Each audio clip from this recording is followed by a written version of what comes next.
welcome to the stream. Could you put that in the Discord as well, please? Yep. Thank you.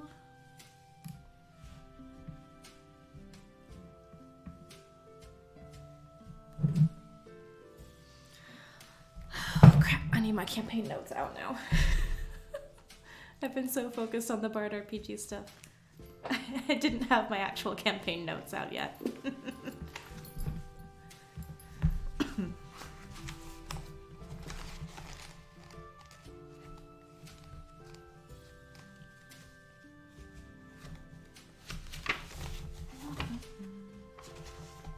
Yes.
Okay, and we're live! Probably with a few extra seconds than needed. I was getting my notes together. Hello, scribblers, and welcome to the, welcome back to the stream.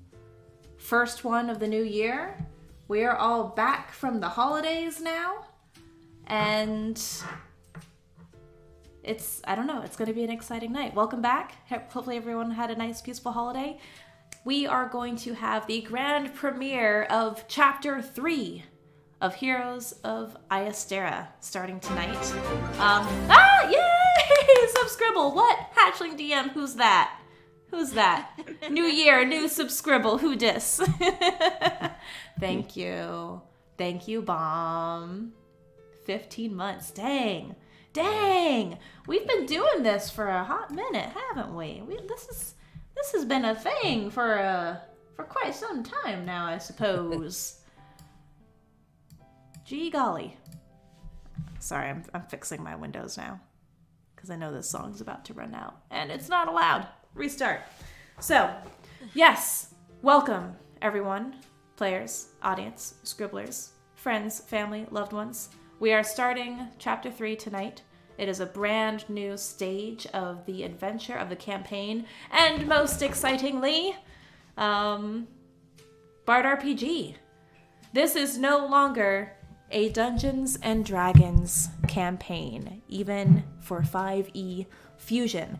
As you know, as you may or may not know, as we have been saying from the beginning, that this campaign was always intended to have a switch of systems. And I'm going to start rambling a little bit because I'm actually super, super nervous about this. Let's be honest. So tonight is the change over to Bard RPG, which is an indie TTRPG, all ages system that I have been working on for quite some time with some wonderful input from the players you see here around the virtual table. tonight is the very first, very public showcase of this system. And with the support of your Iyastera heroes here, they have agreed to use our campaign that we live stream each month as, for all intents and purposes, the first playtesting. So you, dear scribblers, get to learn about the new system along with us and watch as we very publicly, very openly have the first several rounds of playtesting for it. This has not been released to groups. This has not been let out into the wild in any way, shape, or form yet. So you get it. First look here, live, to see how we are able to convert our campaign to the system. So I guess I should do a quick little spiel for it, right? I don't know how many of you may have seen some of the spoilers and sneaky peeks I've been revealing on Twitter earlier today and earlier this week. But, in a nutshell, Bard RPG, and I'm just going to straight read it in the tweet because I was really happy about how I phrased it. So Bard RPG is an all-ages, genre-agnostic tabletop role-playing game system where you, or the heroes around the table here, will be using the powers of their unique archetypes, their character roles, to weave story threads together, to discover plot points, and drive the adventure forward. So instead of a plot-driven story, Bard RPG represents a character-driven story. So it has been inspired by different literary and psychological concepts to include Jungian archetypes, will and motivation, plot mechanics, different elements of storytelling in general to create a framework that can be applied to any genre. As I said before, genre agnostic. You can use this system ideally for fantasy, for sci-fi, for mystery, for horror, for shoot-'em-up westerns, any kind of theme you want. It can be adapted. Players of any age and experience level will be able to create their own archetype and navigate through a variety of different challenges as a team and advance their storytelling skills along the way. Of course, the players who are going to be experiencing the system first are already very capable and advanced storytellers themselves. So we'll have to test out that aspect for it in other rounds of playtesting. But Ooh. What should we do? Should we show character sheets? We'll do quick little introductions, I suppose. We have been... Stream's lagging. No! I hope not. Thanks, Conjury Club. Let me see.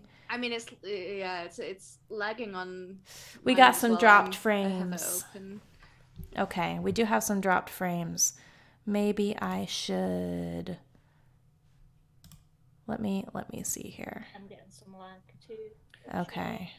Close some tabs. Yep, closing tabs. Closing anything that is not needed. I did have Steam open. That could be a problem. Oh, that would be it. tank it. That would be it. That would definitely be it. Okay. It's looking better now. Looking better? Gosh darn it, Steam. Hello, Knight. Hello, welcome. Hello, Monsieur Knight. Yes, Monsieur dear Knight. Okay, so we have just spent about an hour, I think. Yeah. About an hour going through a first tutorial for Bard RPG. I'm not going to go through the complete tutorial here and now on stream because I don't want to take up another hour when we could be progressing our campaign along. But some quick overview for things that are going to be changing. First and foremost, no more D&D classes. We're not using D&D system. We're not rolling D20s anymore. Instead, we're going to be rolling handfuls of D6s. We're also not going to have typical combat, ability checks, things of that nature. I will show you instead what we will be using. Let's see if I can do a quick screen grab kind of thing. How am I going to do this? I should have prepped this before, to be honest.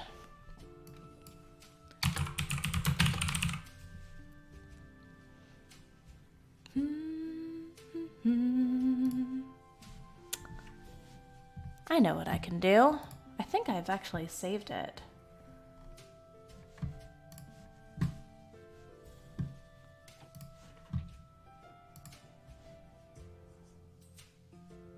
Window capture, add source. I don't know why I didn't do this before. Here we go. Okay. So I'm going to put this in the center over my own face because y'all don't need to see that. Plaster. Wallpaper.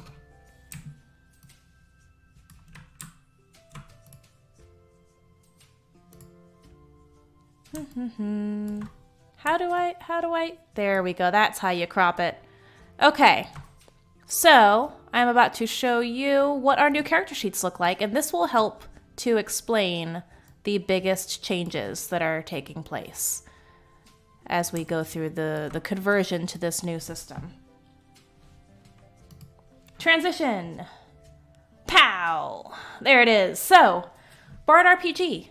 As you can see, the character sheets are going to be significantly different. There's still lag, probably because I'm messing with stuff. The character sheets are going to be significantly different. We are now going to be using, instead of D&D classes, a combination of a will and ability archetype. There are 6 different will archetypes, 6 different ability archetypes. These will make sense as we go along. I'm not going to go through a detailed playthrough right now because, again, I don't want to take another hour. But instead of your typical skills list with proficiencies, advantages, disadvantages, all of that kind of thing, your players are now going to be working with 4 different types of action domains. And depending on the combination of their archetype... Oh no, I think we've just lost... No! We've lost, Kendis. Oh, the videos are in the wrong positions. Ha! What happened there? Are you okay? You're in and out like constantly. Like I really can't hear like anything. Oh no. Apparently it's my internet connection. There we go. But I don't know why. It's usually pretty good. Okay. I can hear. Goodness sake. Nah. Technical difficulties starting off the new year. Housemates are using the internet a lot. Okay. All right. No worries. So, with that, you can see instead of the typical skills and abilities, spells of that nature, you're going to be using 4 different action domains. You have your social, your magic, your tech, and your physical. And depending on your archetype, or each of the players' archetypes,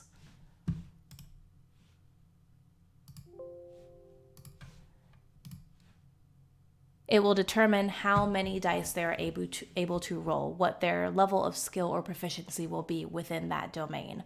This will make more sense as we go along. Other significant things that will be changing, the combat encounters. Oh man, everything's all dorked up now. The combat encounters are going to be a little bit different. The whole focus of Bard RPG. Oh man, this is not how I wanted to reveal the stream for tonight. Oh no, oh no. It's focused more on the storytelling and the narrative. So Bard RPG is going to be less crunchy, hopefully more free-flowing. I don't really know what else to say, except that you'll be able to learn it as we go along. You're going to learn what plot points are, expendable points and resources. You're going to learn about story threads as we go along through the tale, through the campaign. I don't want to spoil too much because it'll just end up being discussed as we go along, don't you think? Yeah. Yeah. Okay. Would you like to very quickly introduce each of your characters and talk a little bit about your archetypes based on what we've determined in our prep session as I fix our windows now? Yeah. Who should I go first? Should I go first? Please. Well, I'm Bomb. my archetypes are. My will archetype is creator, and through that creator of archetype, I get special actions of transform and dismantle. They're kind of opposing actions. And my ability archetype is the caregiver, and my primary resource is tech. Secondary is magic, tertiary is social, and what does the I stand for again? Inferior? Inferior, yes. Inferior is physical. Yes. So it's kind of a last resort thing. So when it comes to primary, secondary, these camera angles, man. Primary, secondary, tertiary, and inferior. Those are the different positions on your action stack, which is, of course, dictated by your archetype. So your primary action, whatever that domain may be, you'll be able to use 5d6. So you have the most strength, the most experience in, what was your Tech. primary? Tech? Tech. So anytime you do an action that fits within the tech domain, you roll 5d6. Your secondary, you roll 4d6. Your tertiary, you roll 3d6. And then your inferior, we roll 2d6. And of course, those may change as you go along, depending on what sort of advantages, what sort of plot points or assisted moves you wish to leverage during the course of the story. Excellent. Yeah. That's bomb. That's bomb. So you are the creator caregiver archetype. So as we are waiting for the internet connection to come back, I hope we get Kendis back. Let's see what else we can do here while I fix this. Marlowe, we're gonna have you go next as soon as I recenter your camera here, so that they can actually see your lovely face as you're speaking. My apologies for the technical difficulties, folks. Of course, on such a momentous stream as this, Bound to happen. the computer gremlins are going. Image up in their spot in the meantime. Yeah, we will do that. And then now that I've got the Zoom windows readjusted, we can do that.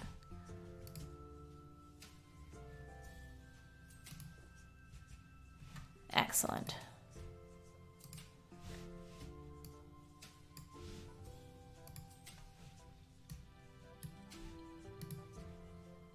And good. Boom. There we go. Now we are all sorted out in our correct homes.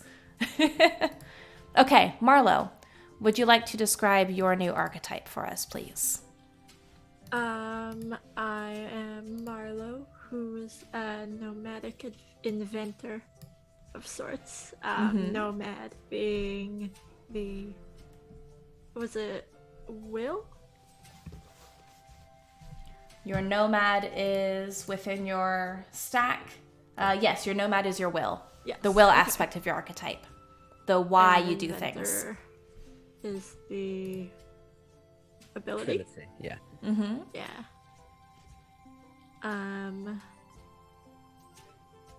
Which grants me, Nomad grants me. We're workshopping the special We are. ability actions for those. But my inventor means that tech is my primary, followed by social, then physical, then magic. Yes. Excellent. Thank you very much. And Fenn, what is your new archetype? Hello, I'm Fenn. My new archetype is innocent for my will and sage for my abilities. Innocent gives me the purify resist special action, and with sage my primary ability is social, secondary, I've got magic. Tertiary, I have physical, and the thing I'm worst at is tech. So with each of these actions, there are going to be opportunities to level them up, similar to a classic RPG kind of playstyle where you can improve or gain, say, 1d6, add an extra point to the different domains at your disposal. So all of you have access to all 4 domains. It's just a matter of what are your strengths? What are your weaknesses? You're not going to have to memorize lists of spells as much. And within the character pages, within the character sheets, all of you have your action wheel, which has recommendations for example actions and abilities that you can use within each of those domains. Once it is cleaned up, after we've done enough playtesting, I want to be able to release this pack for all of you so you can follow along and see it. And in fact, I'll probably use next week's creative stream to actually have more of a deep dive, if any of you players would like to join me on that, Please. to actually go into the rules and show you what we have in the first prototype for the alpha test pack. So stay tuned for that next week. But I know Kendis is not here. Are we gonna be able to get to be let in. them back? Oh. Cool. Excellent. Sorry, they're looking to come. There we go. Joining. Hopefully we'll have them soon. Oh, back, yeah. Hi. We're getting there, folks. Yay! You're back! Yay! I sent you a message on Instagram. I don't know if you got it. we got there. Okay. Yeah, excellent. All right, well, let me fix up the videos again now. Sorry. No, that's okay. We have the party back together. Okay.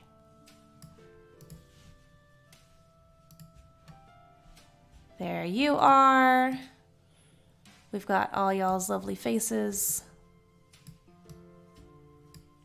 We actually don't have to adjust it too terribly much, to be honest. There we go. And we're back! Hey! So, welcome back. The astral projection is just a little bit tricky.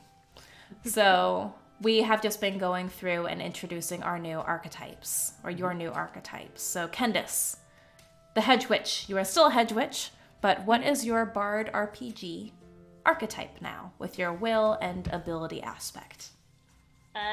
So Kendis is the leader and the magician with the inspire, command, special actions. Excellent. Don't know if you need much more explanation than that. Does that make sense?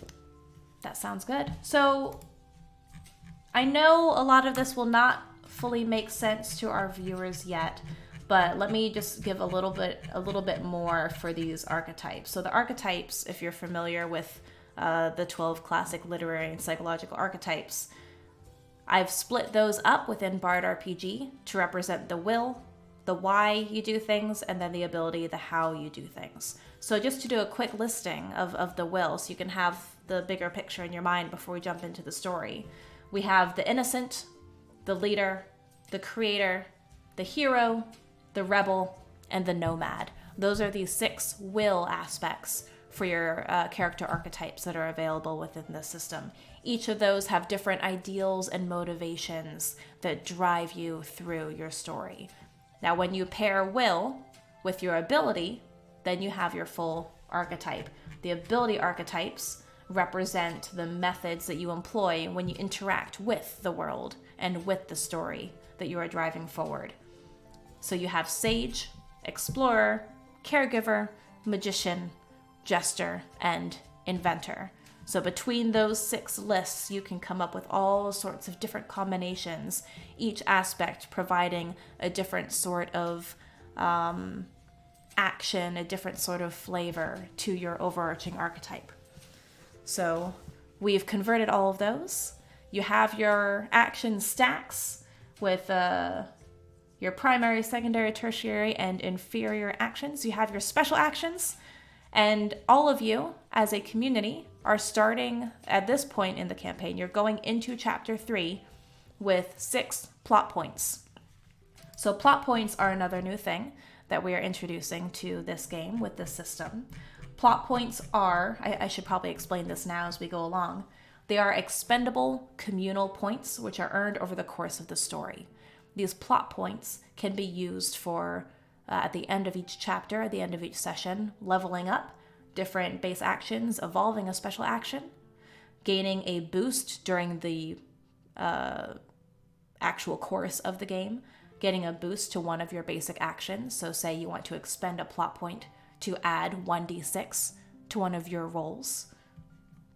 Or, we don't have this unlocked yet, when the party has gathered enough plot points, they can unlock a rather powerful action called a plot twist. And we'll talk about that more next week. But this is one of those game-changing sort of abilities that the party might be able to use to reverse an event, reverse a condition, something. Think of this as being one of those climactic moments within the story. But you have to earn it. Plot points, as I said, are communal, and you have to have enough saved up. With all of you at 6, you would need a few more to be able to actually level up. Within Bard RPG, you level up as a group, and you determine that during the reflection stage after the session is over. And we'll do that at the end of the stream tonight. Okay, so you have your plot points, you have your wishes, you have your bonds. Wishes and bonds are another thing that are coming into play with this system. Your wishes being the goals, the dreams, the desires of your characters. For some of you, it could be, Bum, what's your wish? I've got a few. Heal the Knotless Woods. Heal the Knotless Woods, yep. Become less socially awkward. Oh. And make Mom proud. Make Mom proud. Ooh. Your mom is already proud of you. But, so with wishes, we want to make sure that we have a way to measure them. Measure the progress or the attainment of that wish. And the attainment or progress towards these wishes may also earn you plot points at the end of the session. With bonds are another thing that you may have seen in some other systems as well. We use it in Bard RPG as well. These are the significant connections, the stronger than average connections that the characters may have either with each other or with NPCs that they meet along the way. And you already have formed some bonds with people in the first 2 chapters, right? Because we've gone ahead and retroactively converted a lot of the elements from the first 2 chapters of this campaign to fit that Bard RPG system. So what are some of the bonds that you have? This would be a good time to actually reflect upon those. What are some bonds that you've already established with other NPCs? Marlowe's have, got one. obviously. Oh, sorry. go on. No, you're fine. Marlowe's got one with Roscoe, Captain Roscoe. Excellent. And I think you have a couple that you've established within Felbray Yes. as well. Perfect. Yeah. So, the bonds, the connections, and relationships, if you want to use a bond at some point to influence your shifting of a story or to support an action, this is something that you may be able to bring into play later. If you're able to use a bond in that manner and in a way that you can tie into that narrative, then you can also get a boost. You can boost one of your rolls, which would be to add a 1d6 to it. And I think that's about it. Am I missing anything? So D6s, D6-based system. You are all starting off with your 6 plot points collectively. Depending on how this first session goes, you may run into, you may unlock some more. You may be able to level up at the end of the night. But let's go ahead and shift back into the story. So that's our very, very rough. I'm sorry for the interruptions with our tech difficulties. I know we're dropping some frames. Hopefully the stream isn't too laggy, but I should be able to clean this up and at least get the cleaned up version on our YouTube channel later on. But we'll go more in depth with the system next week, dive deep into those archetypes. But for now, you know that you at least have your character sheet set up. Bomb, the creator caregiver, Kendis, leader, magician, Fenn, innocent sage, and Marlowe, nomad inventor. Now when it comes to the gameplay and the story itself is not going to change. The way we tell that story is not going to change. It's just the system itself and the way we are interacting with that story. So Timbersmith, hedge witch, wanderer, warlock, all of those things will still apply, but not in the typical D&D sense where those are your classes. These are still inherent aspects of your characters. Any questions before we get back into it? No, let's go. Okay. Oh boy, let's go. Shifting from game design brain back to storytelling brain. So, into the recap. Chapter 2 ended in our last session with the four of you setting foot on the next stage of your adventure. The last few days you have spent within Felbray, establishing connections and bonds, preparing for your upcoming journey, your rather long journey of a couple of weeks to make your way to the Athenaeum in Yokul. Still searching for answers to these seemingly expanding lists of questions growing in your mind over the spider, this strange device that can somehow disrupt the flow of magic and natural energy of a spring. So you've set foot upon the Aphis, led by Captain Nadia, someone that Marlowe you have worked with in the past. Early morning, the sun is just beginning to rise over the horizon, sending small flickerings of light across the waves. You hear the floorboards creak. You taste the salt in the air. You feel the harshness of it against your faces, through hair and feathers, as you have boarded the ship for your very first seafaring adventure. You don't know what lies ahead. For many of you, for half of you, this could be your first time, or at least the first time in a very long while, on a boat. For others, it feels like coming home. It's a rather short recap because it's the beginning of a new chapter. Are you ready to begin? Okay. Let's go ahead and move to that campaign opening. Cue the music.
All right, we are back.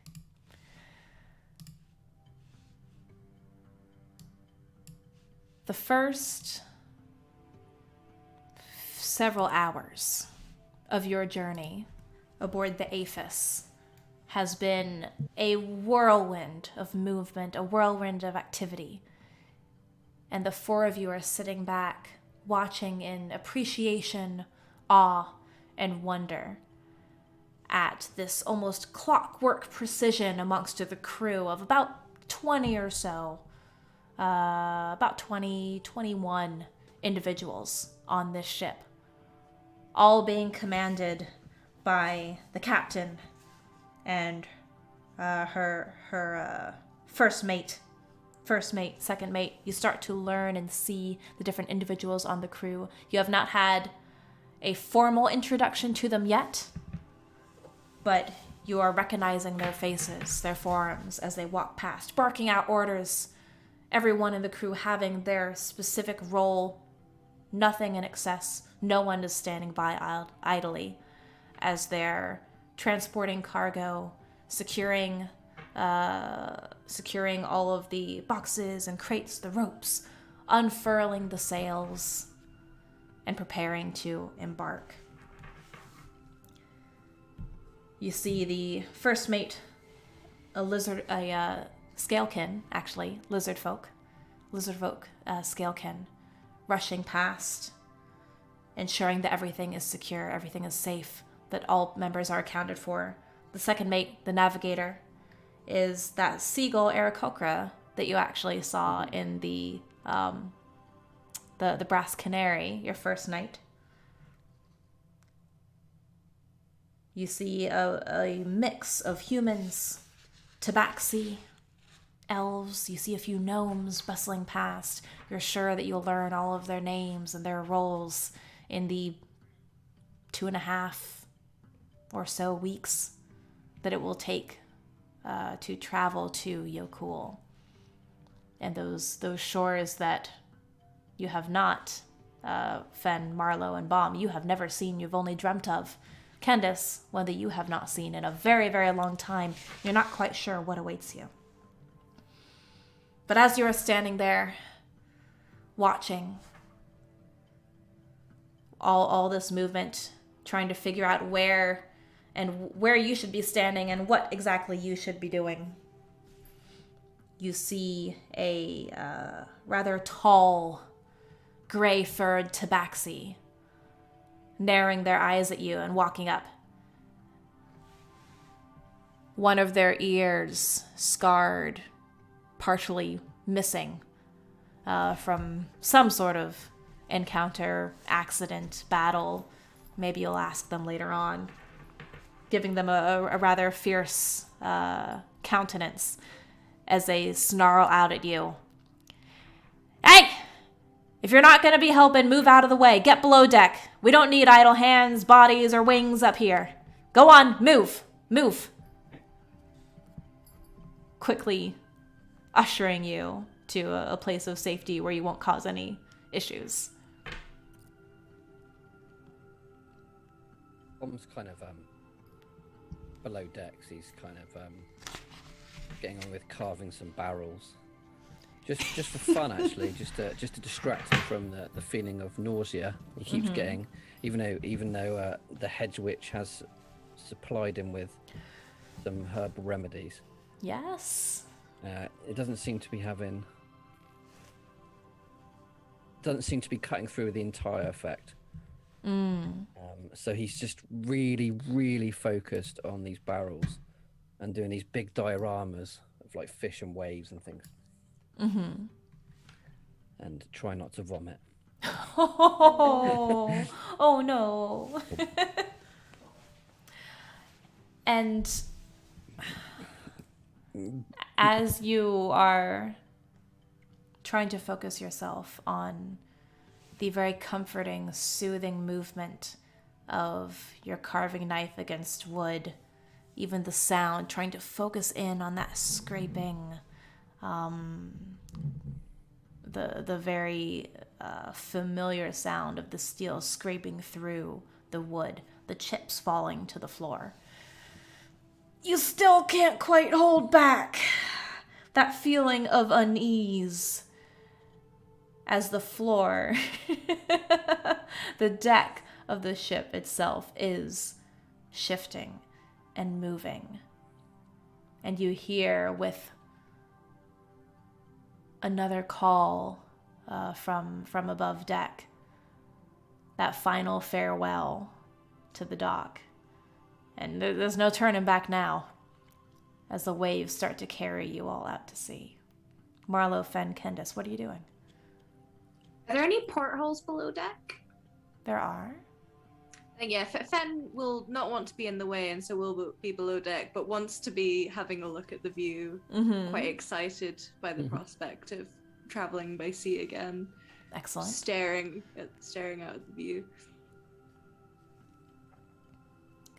You can And see. there's Oh, super- yeah. Oh, sorry, go on. Sorry. No, Didn't realise. that's quite all right, Kendis. We'll go through it this way. Kendis is super grumpy and not being allowed to be outside, and turns out reading on a boat is not very a pleasant experience. Yeah. That's my only input.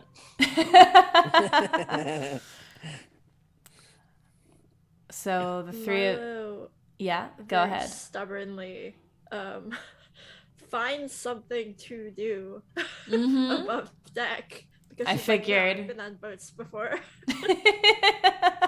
I know what I'm doing. Shut up. I'm helpful. I imagine Marlowe giving the tabaxi a returning scowl in kind, and then pointedly busying yourself with helping to hoist the anchor or pull up the gangplank, something. Expertly tying some knots, not even looking at the rope. Glaring at them.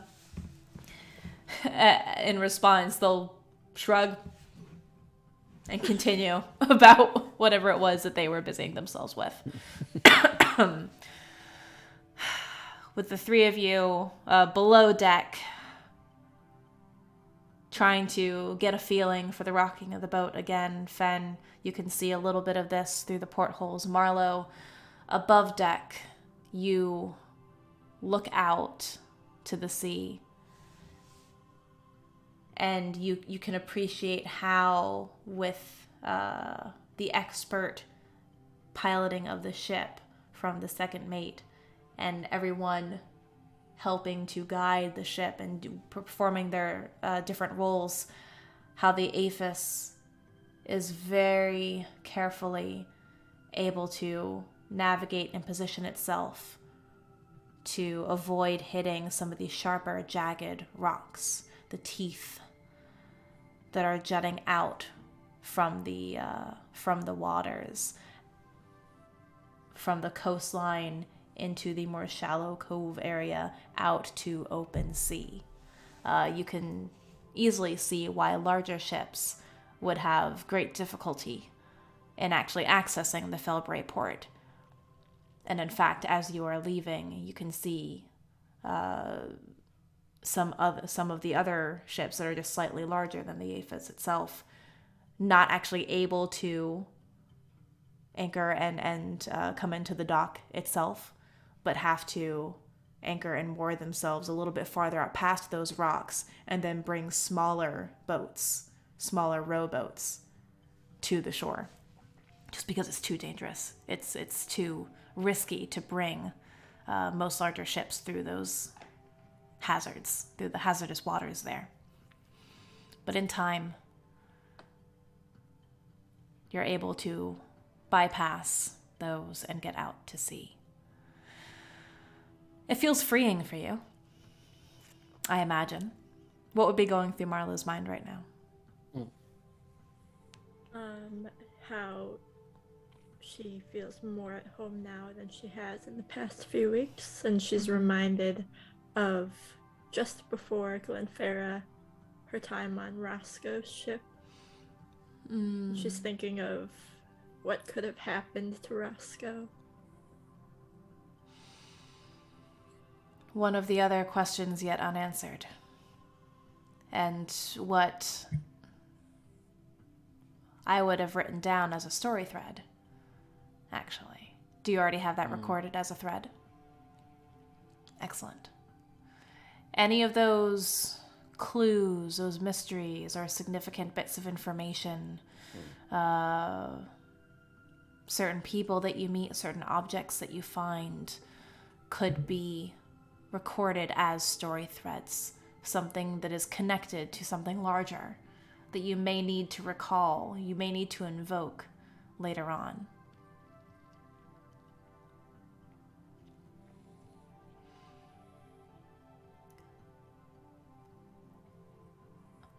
The first several moments, first 20, 30 minutes pass in this way.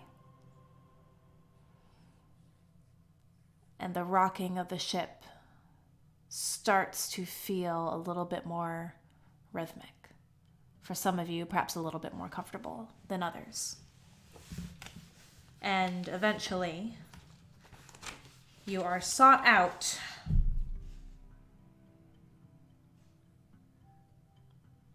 by the first mate, the Skelkin, who comes down. Vibrant green and black scales in almost a not quite striped but speckled kind of pattern from the top of their head all the way down, the length of their body down to their tail. Piercing yellow eyes staring into you, Marlowe, as he finds you first.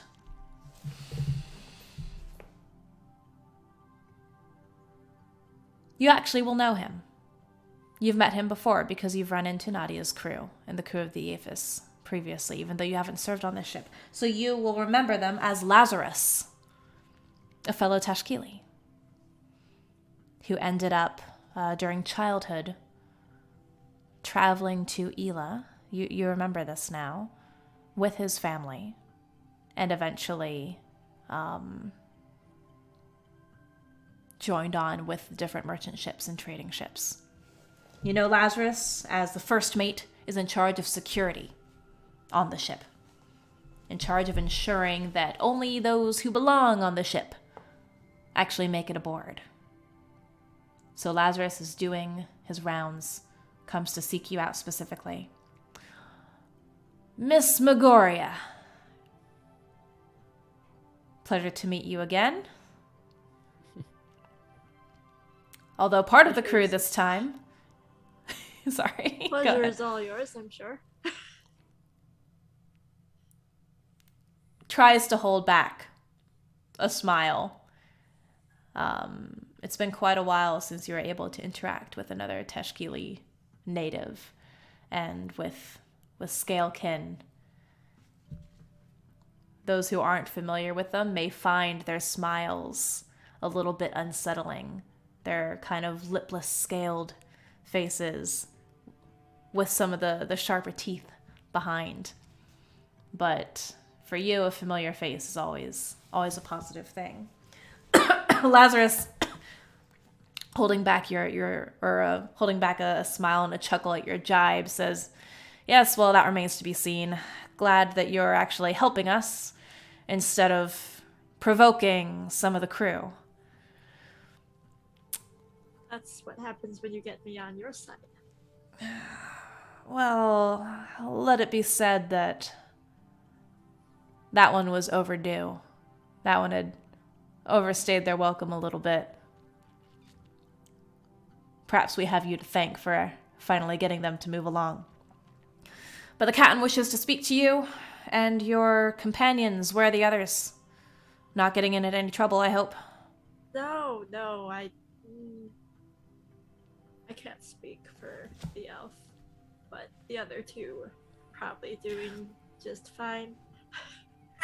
Elf? I think, Fenn, did you have your mask on? Were you disguising yourself? Was? when we originally went on the ship to introduce ourselves, I was in disguise, but showed Yeah. my real face to the captain and was like, I have this disguise. So the captain is Okay. aware that I'm an elf. I think maybe because the captain is aware that I'm an elf, I would have dropped the tiefling disguise once we left port, because I wore the tiefling disguise throughout the time we were in Felbray. Mm. I might Yeah, have because of dropped the Yeah. Mhm. innkeep. I'm trying to yeah. determine if Lazarus has seen you as an elf. Yeah, I guess it depends on how long we spent on deck before we were ushered Okay. below deck. But I think I would have dropped my disguise once once the ship had started moving. Yeah. Okay. So in that case, it wouldn't have escaped his attention. That would have been determined. So instead, Lazarus will say, elf. Not a tiefling anymore, but an elf. Are you certain they'll still be an elf? Or will they be pretty Skelkin sure. this time? Who knows, really, with that one. Well, it's not my business. I trust the captain. The captain trusts you. And if you trust your lot, then all I have to do is make sure they don't cause trouble. But go on, round them up. We need to talk about the journey. And I can show you where your sleeping quarters will be. Oh, yeah.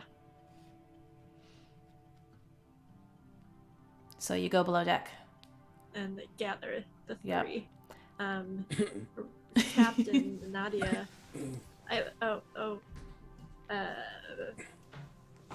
Captain Nadia would like to speak with all of us. I'm not sure I can open my mouth properly. What was that, Mom?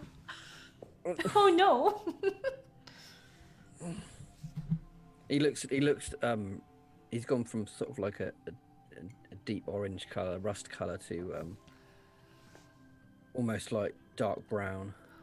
No. Oh no. He looks really ill. His eyes are bloodshot and everything. Oh no. That's a bit tricky. Hedge witch. I don't know what to tell you. You have anything stronger? Whiskey? I don't know. Hold up. Kendis got whiskey? Maybe. What sort of Felbraean grog did you bring on to the what'd you get from Boki? Kendis definitely does a bit of homebrew and stuff. Like Oh, Yeah, nice. Yeah. Nice. I'll take anything at this I point. call this one Featherlight, and it's an ironic name, so it's very ironic. He kind of starts Featherlight. swigging it. He starts swigging it. Well, the okay. Yeah, It's in a little that bag. would make sense. As a hedge witch, and as with the magician aspect of your archetype, I'd say you'd probably have the ability to combine some of your knowledge to create some sort of wicked brew. Featherlight. We've got to write that one down. This is Yeah. going to be a thing now. Should have included that in one of the recipe cards for the advent calendar. Bomb just starts swigging it, and he kind of nods at the hedge witch.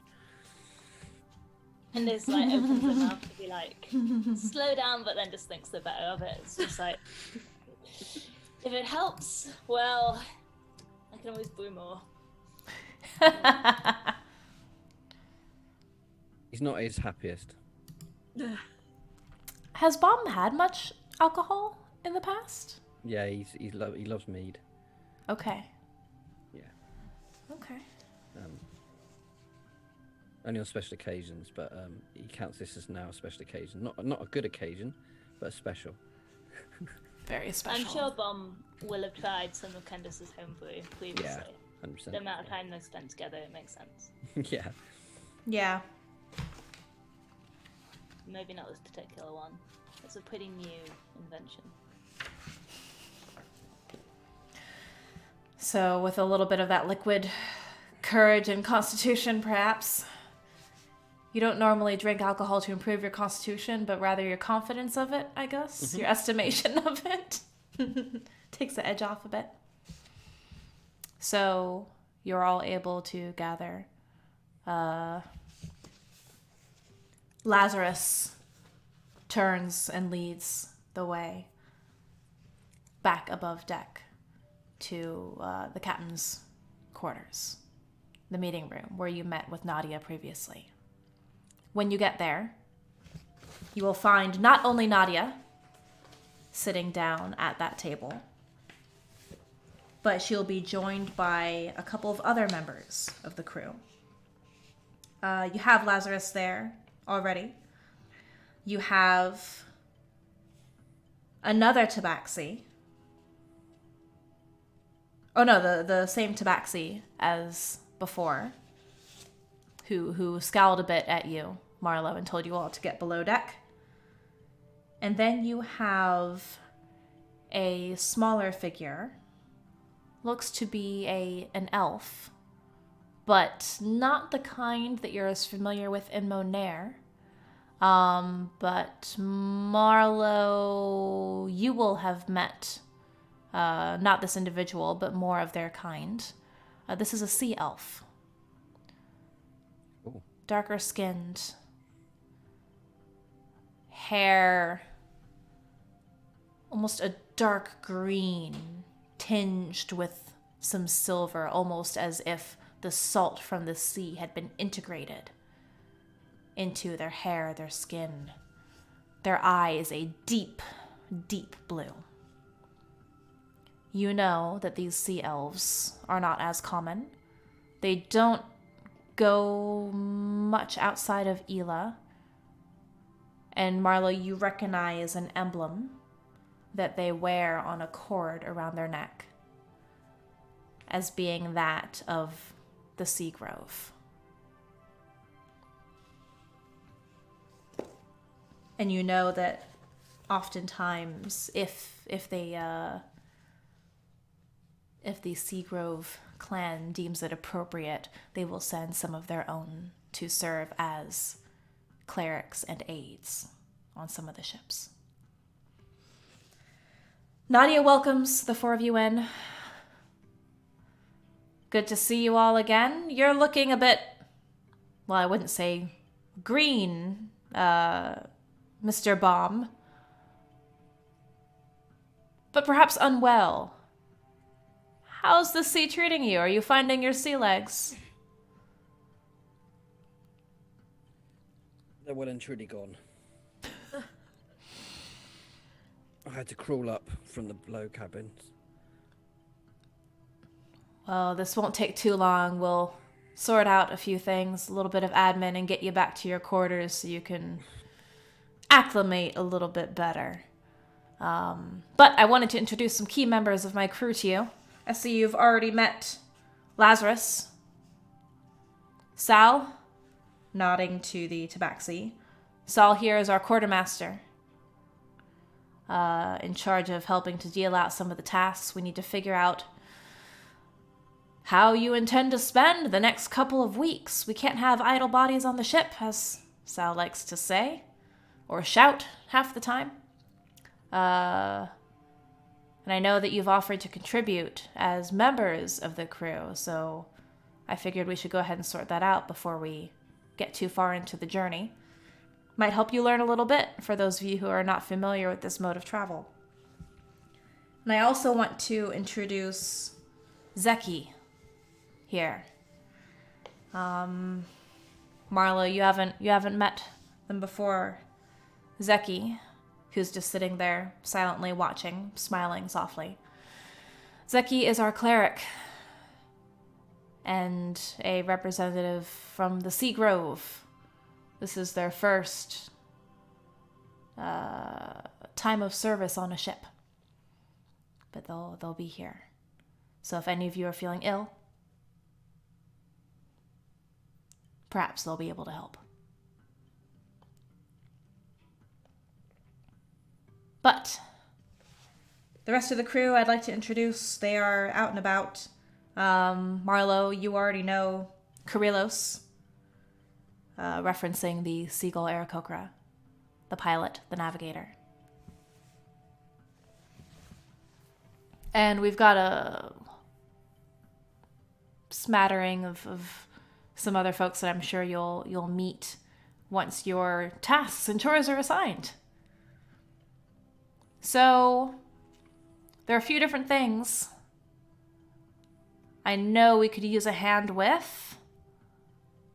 Some of our folks, our crew is not quite as large as it once was. We've lost a couple along the way here and there at different ports. And with 4 able-bodied companions, I definitely want to put you to work. So we've got some options. I know we could use some assistance in the kitchen. I know Sal here could use some help. Ozzy, our engineer and maintenance chief, was saying something about the sails, something about how they would need to be checked a little bit more closely as we move along. Could always use some more hands as riggers, as bosun. Or if you have some other ideas of what you may be able to provide, what you may be able to assist with over the next couple of weeks, I'd like to hear it. Otherwise, I'll just let Sal here dole out some tasks as he's wont to do. I would much rather be outside if it's all the same. Anything that may be easier to do from a higher point, I could lend my wings to. But whatever your judgment decrees, I'm best suited to. Well, if you'd prefer that, could have you working with Ozzy, assisting the riggers. Mm-hmm. Have you going up to the crow's nest, inspecting the sails, making sure everything's secure there. That's fine. I'm sure the twins wouldn't mind some assistance with keeping watch as well. Mm-hmm.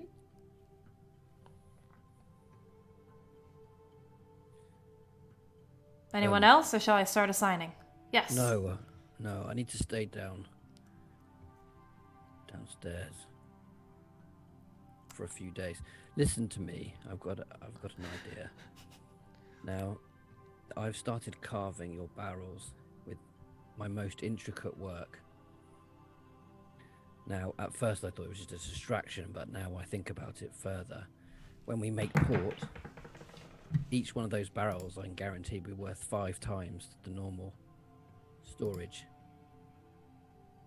So you could trade one of these carved barrels at the market for 5 ordinary ones.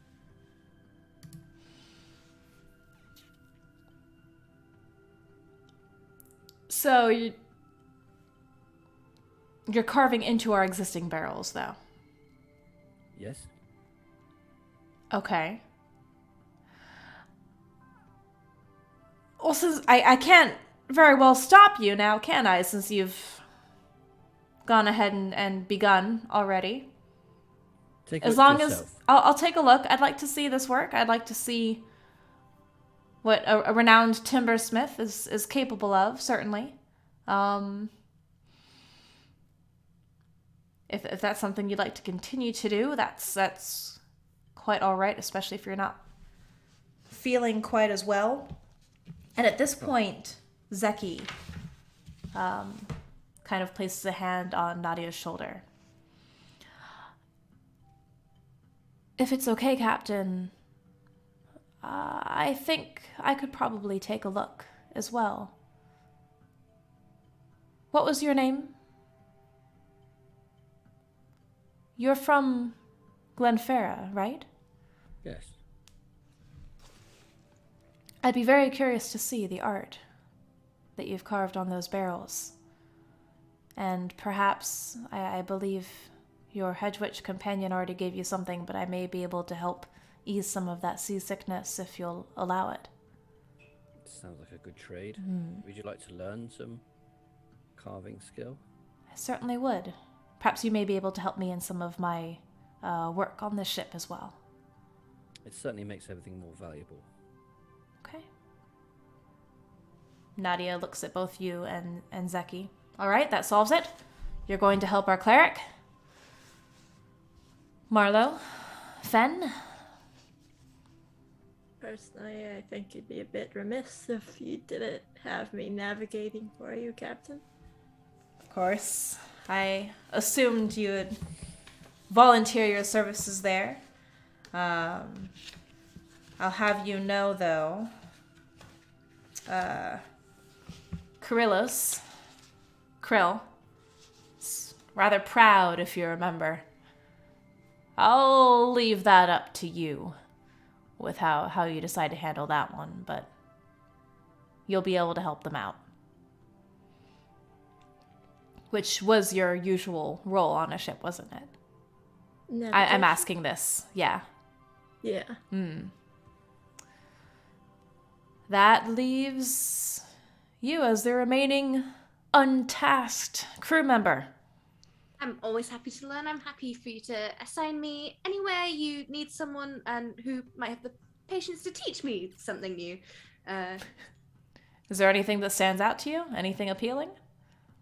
I'm not good at cooking. I will probably learn things. I was actually okay. I was seconds away from saying, all right, to the kitchens. I mean, I could always do with learning how to cook. Fenn has never cooked anything in their life. I think that's an important life skill they could use. Oh my gosh.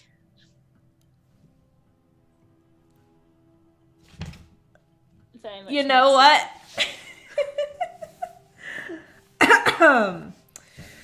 Well, sounds like an opportunity for growth then. Fenn's going to learn some adulting today. Oh my gosh. You can go down and see what you can learn as the cook's assistant. Sure thing. Excellent. All right, so for the next couple of weeks, those are your orders, those are your tasks. We are active from sun up to sundown through the night. You'll get more information from each of your respective, I'm not going to say keepers, but the rest of the crew that you'll be working with as we go. And another thing, a few more things that you should know. If for any reason we run into any trouble,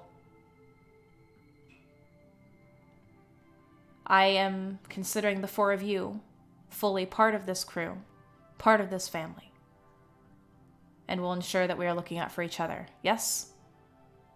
No secrets. No more secrets. Thinking back now to what you've already discussed with Nadia before entering the ship. I trust that if there are any issues, you'll let me know.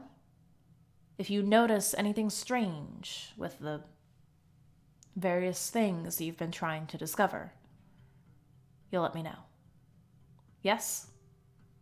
The minute we start having too many secrets on a ship, that's the minute that the function of the ship breaks. You know this, Marlowe. Understandable. All right. Off you go. Lazarus here will show you to your quarters. They are all below deck, hopefully to your comfort and liking. And have a pleasant journey. Do you have anything you want to say to Nadia before we continue on? Send me to my bed. So you go back below deck. You have combined sleeping quarters. Given the nature of the conversations that you had before, Nadia did ensure that you had some privacy. You had some space. Plus, most of the normal crew won't usually take as kindly to just having strangers thrown into their sleeping quarters. So it is a shared space. You have some cots and sleeping rolls. You've got some hammocks. You don't really have bunk beds of that nature. It's a very, very sparse area. This is not a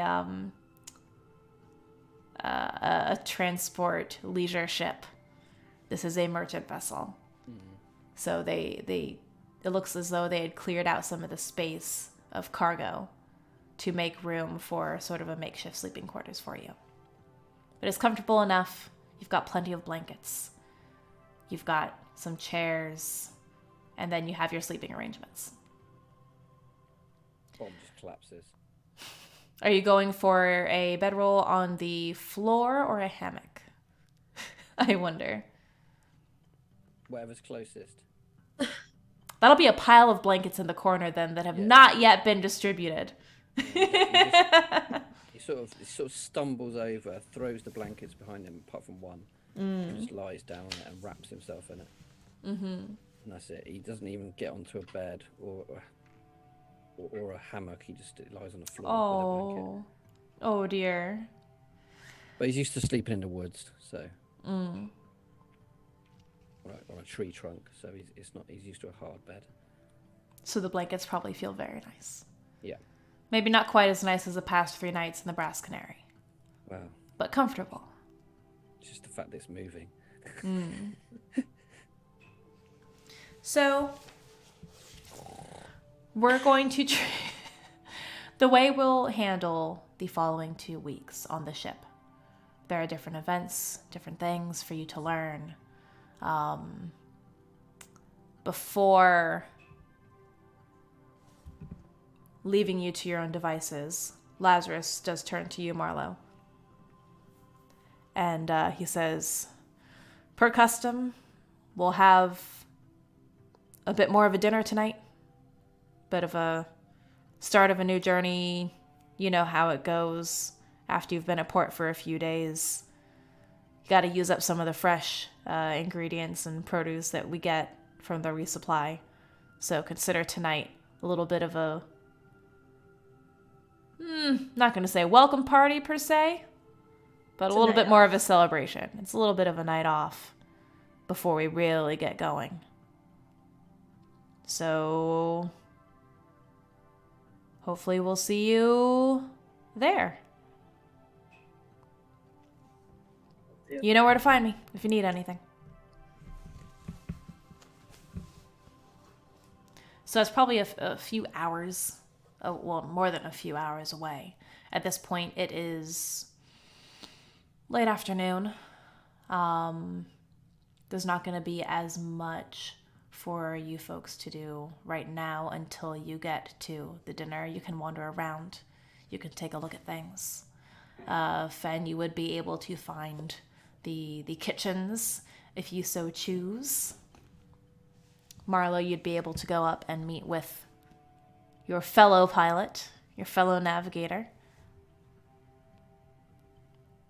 But each day, as we move forward, you'll have your tasks. Kendis, you'll have to...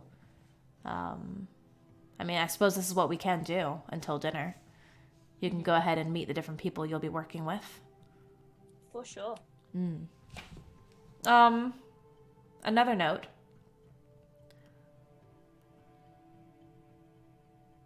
What are you doing with all of these items that you've been bringing?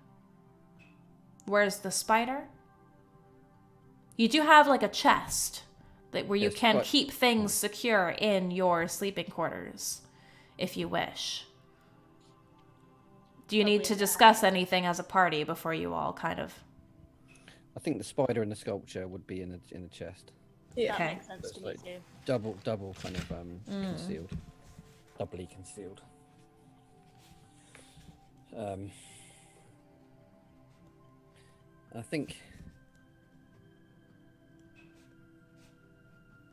think, do you know, there was a little bit of distrust when we got on the vessel, a little bit. There was a bit of deception in terms of telling any sort of backstory.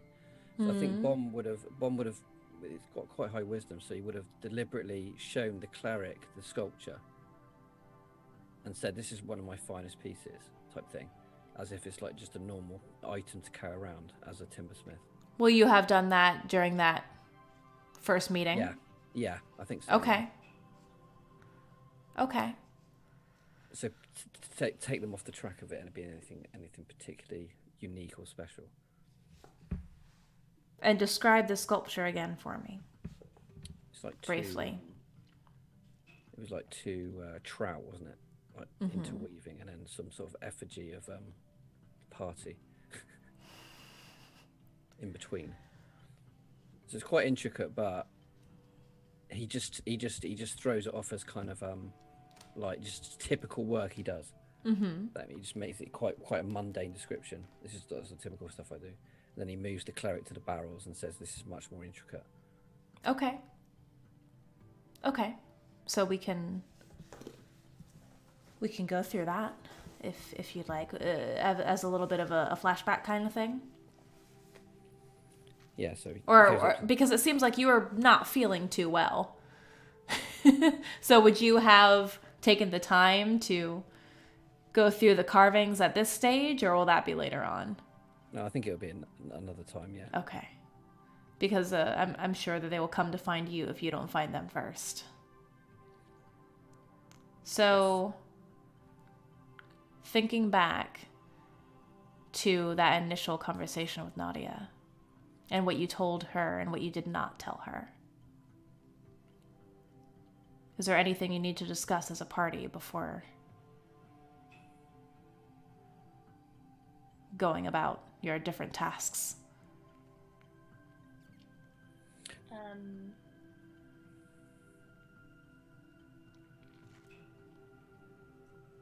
I mean, she said no secrets, but we don't really want to be telling everyone about all of our business. But also, like, what she doesn't know wouldn't hurt her, so... To be fair, she said no secrets anymore. No more secrets. That is true. She said that very pointedly. Because it was clear that you were not telling her everything. She knew. She was fairly shrewd. Okay. So, with that then, you would each be able to go and find the different crew members that you are to be working with over the next couple of weeks. Marlowe, would you like to go up first? Sure. Cool. So you find, in case you hadn't written down the name yet,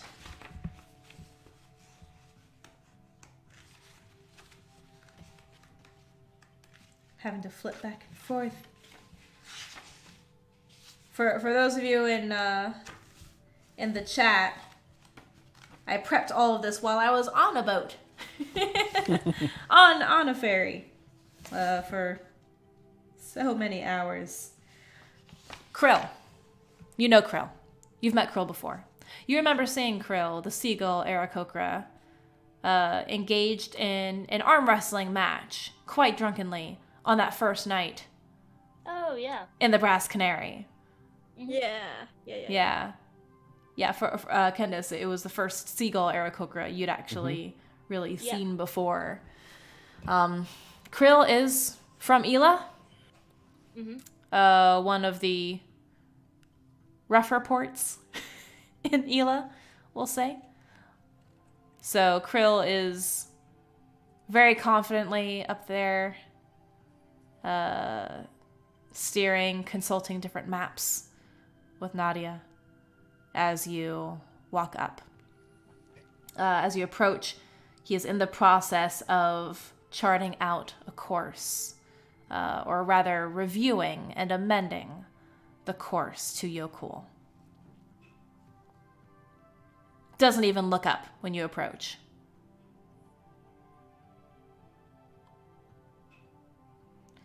Do I see the map that they're working on? You do. You do see the map. It is a very generalized kind of map. You've seen them before. Actually, you are very familiar with the layout of this map and the style because it is from one of the more consistently approached mapmakers, cartographers based in Iyastera. So you know that Roscoe used maps from this specific cartographer as well. So you recognize the script of it. You've never worked with this cartographer directly yourself, but you do recognize the work. You notice that the markings on this map, because they are very generalized and meant to be used by the crews as they travel, there's not yet any clear path for how they're going to get to Yokul. Not that it's very difficult necessarily, but calculating for wind, any expected weather or changes in the conditions of the sea, looking at alternate routes in case of bad weather, where you can stop either along the coastline or at different islands and coves along the way in case of emergencies, that sort of thing. You're very, very familiar with this type of planning. I'm wondering if over the time that Arad was traveling with us, if they would have talked about like their time in Yokul. So like their favorite places, like places that they would have liked like recommended as far as like, oh, this place in the summer, or like this place gets like pretty wicked with regards to like the wind and the weather over here. And if I can use some of that knowledge that I've gained from someone who's personally lived there to help like steer a path. So, yes and no. You were able to learn a little bit more about the seasons. And you know that rain and high winds are very common this time of year. But that was Aorad's first time outside of the Athenium. Okay. Outside of very controlled excursions in support of some of the other arcanists and researchers. But Aorad's role at the Athenium was that of a scout and a guardian. So he's not going to have as much of that information about how the seas are and the pattern of storms outside of what he may have come across in assisting the researchers. Has Kendis also been to Yokul? I'm from Yokul. Okay. Then But Kendis hasn't spoken about it as much. Kendis has just avoided every single is it time this is come up. known to the party that Kendis is from Yokul? This has definitely come up a couple of times, eh? Okay. As Because I, as Marlowe, would like to consult with Kendis about like regarding traveling about.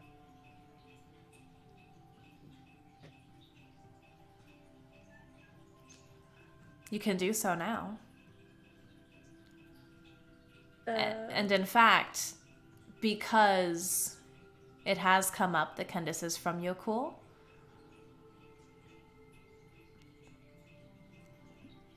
it's there may be some expectations of when you're gonna have that conversation. But I'll let you play that out. Would you have spoken to Kendis first before going up there? Yeah. Or would you have asked Kendis to join? I don't think I would have asked Kendis to join because it's not something that Kendis seems to like bringing up. So I wouldn't want to put Kendis in that sort of position. Okay. Well, let's say you are having that conversation now before you go up on the approach. How would you approach this with Kendis? It would be a very much like when this isn't small talk, like it's basically just like information gathering. Or I'd probably find Kendis in their. Where would Kendis have gone? Would Kendis just be? what am I doing right now? Am I working? That would be up to you. So the reason I gave that opportunity for all of you to talk as a party before going off to your different assigned tasks was in case something like this would come up. So we can do a little bit of backtrack because you have all of that day. So should we say before going off to your respective tasks? Yeah, I think that makes sense. Before we send Fenn to go burn down the kitchen? Yeah. I see you, Fenn chat. to boil water. Oh no! Fenn has never cooked anything. Oh, that's true. You ever. wouldn't have. On the road, Fenn just eats like dried rations that they have on them. The only like real hot meals they've had in a while are like purchasing at inns, buying, and then at home they did not cook. That gives me severe anxiety. And also Oh boy, I have a feeling one of our first ever Bard RPG rolls might be you in the kitchen. If Fenn was asked to boil an egg, they would not know how to do it. Oh no! Well, that'll be something to Roast learn. the egg in the pot. Yeah, just drops it, cracks it in the pot. Leaves the eggshell in there. Oh no. Yeah. Tune in next week where we poach an egg. Yeah. That's the whole session. Okay, Fenn's new goal, trying to make a poached egg the most complicated egg. this needs to be a side quest. This will be like a minigame one shot. Yeah, the Great Iyastera Bake Off. Chef Fenzi! Yes. Oh my Increase gosh. tech score. That would be in tech. It absolutely would. That's Fenn's lowest score. Oh, snap! Oh man. Can we Oh, get a snap. whole- we definitely need a whole segment with cooking in character with Fenn. Like Okay. Cooking with Fenn. Cooking with Fenn, excellent. Okay, so we will get there. But Marlowe, Kendis, please.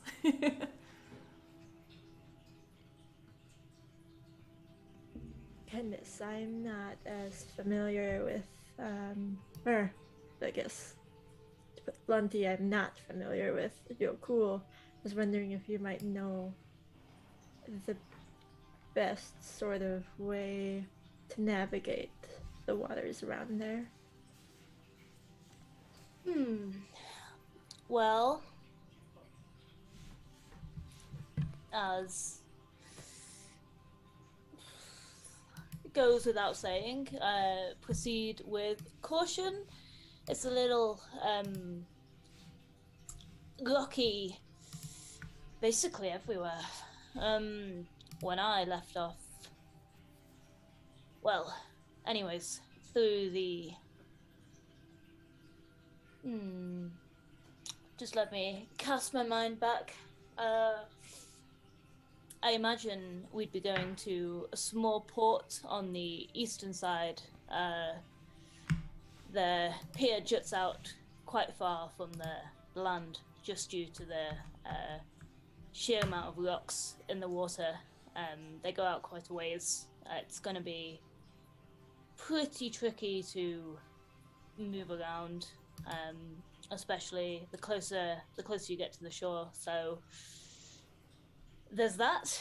I can't really imagine any other way that you would approach. I mean, yes. Does our captain have any thoughts on where she wants to land us, or is it all up to you?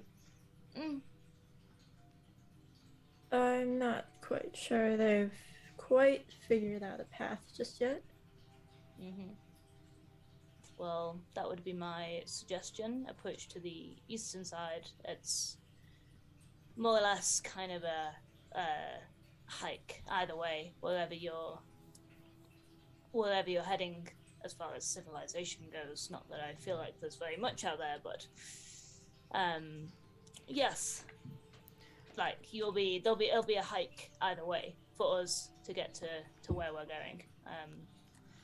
Lots of sparse forest and yes, lots of just unforgiving terrain, shall we say? But that's more about the land. But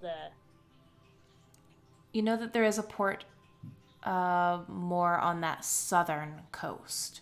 So, Marlowe, that is where you were when you were sailing on the Maristella with Roscoe and that crew. That is where you unexpectedly, from your perspective anyway, collected Aorad. So there is that southern port, but it is in more of a populated area. So if I'm understanding your recommendation right, Kendis, which I would probably... I'll confirm that with the population spread of Yokul. Most of it is unpopulated, very much wild. Wilderness, forests, mountainous terrain, snow, ice, all of that.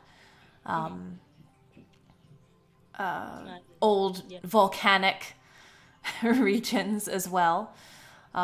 Think Iceland in much cold, of it. right? Yeah. I do So have a visual, if that helps. But yeah.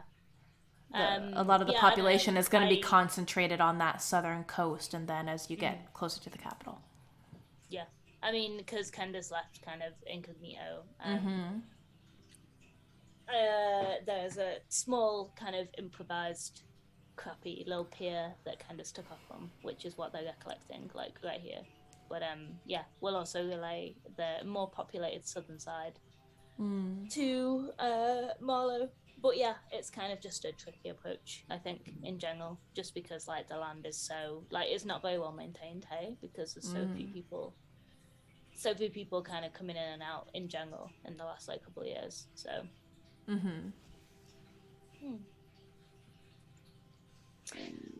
if that helps at all, Marlowe. Not that I know really an awful lot about navigating ships, so I don't know what kind of answers you would be looking for outside of that. But yes, you have the pier that I left from. You have the more populated pier. Either way, yes, the waters will be tricky to navigate. Proceed slowly. Watch out for the rocks beneath the waves, especially as we near the shallow waters. I will be sure to relay that information. Thank you. Of course. Any time.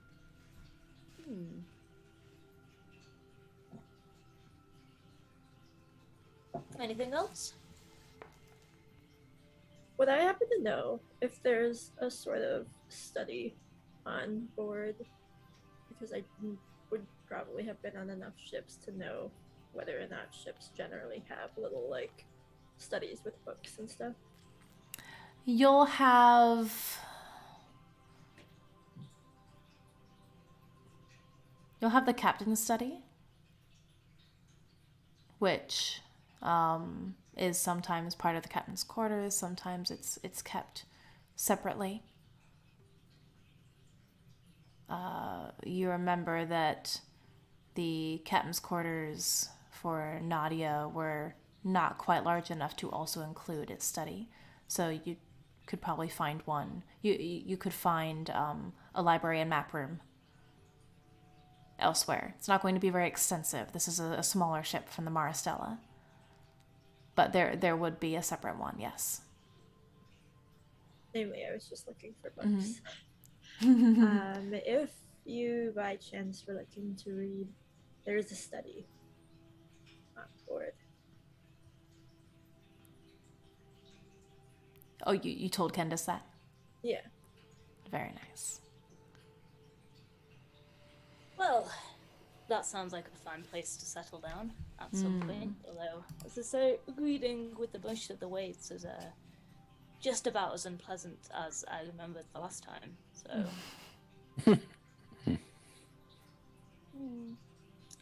Now, if that's all, Marlowe, I think I will venture to the crow's nest and enjoy some stiff ocean breeze.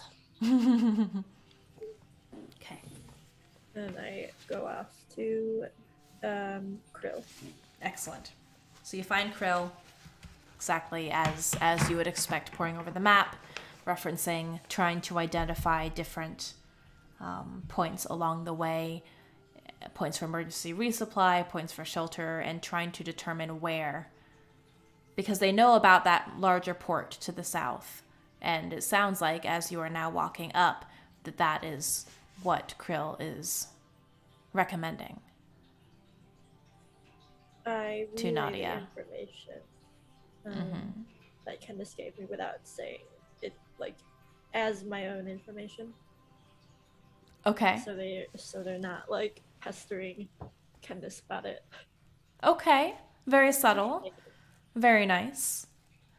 So where are you recommending then? Actually, we'll go through this. Mogoria. Mags. Been a while. I saw you and your crew at the Brass Canary doing a little bit of gambling. It seems we weren't the only one. I'm not a gambling type myself. Well, usually. Not anymore. Lost a little too much gold in Acosta. So, you've been to this port before, right? Circling that southern port. It's a bit populated, yes, but I've been there. I figure this is probably the best place for us to go for establishing a new route. There's another port, if you know of it.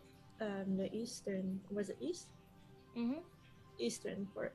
Eastern port. Not seeing that one on this map. How you said is that a large port as well? The southern one seems to be where most people go. This one might be better to pull into if it's not as populated. There probably won't be as many ships taking up port. Why would we go there? Why would we go there? Captain told us that we're going to Yokul to establish trade routes. So I'd go to a populated area, right? Sure. Where you have competition from other ships. Not too worried about competition. So, okay, well, why would I go to a less populated one? They're not going to have as many trade opportunities. Usually if there's more competition from ships, there's more merchants, more trade, more supply, more goods. More deals to be made, right?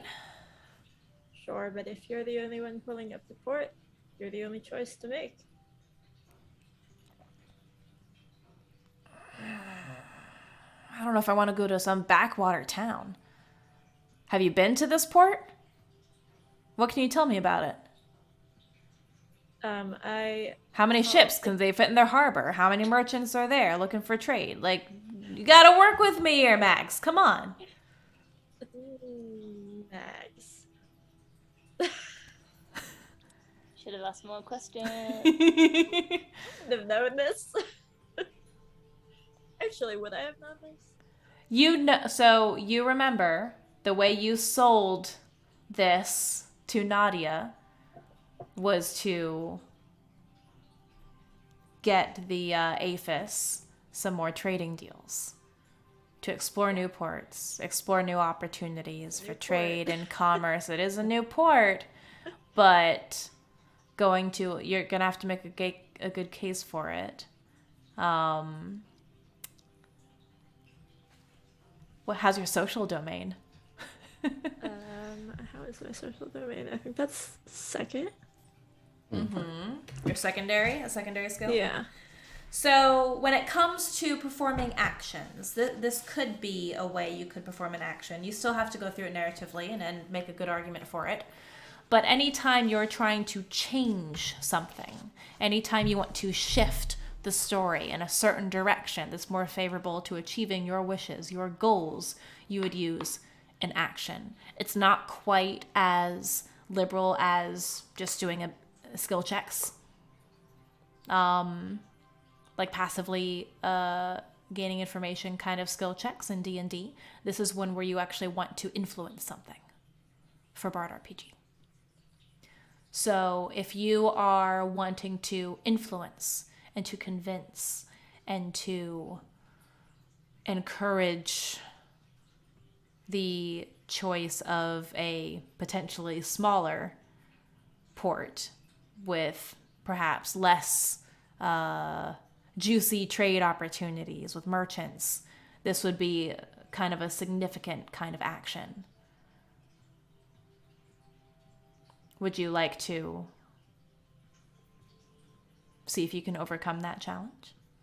Yeah. And how would you like to overcome it? How will you leverage your archetype to do this?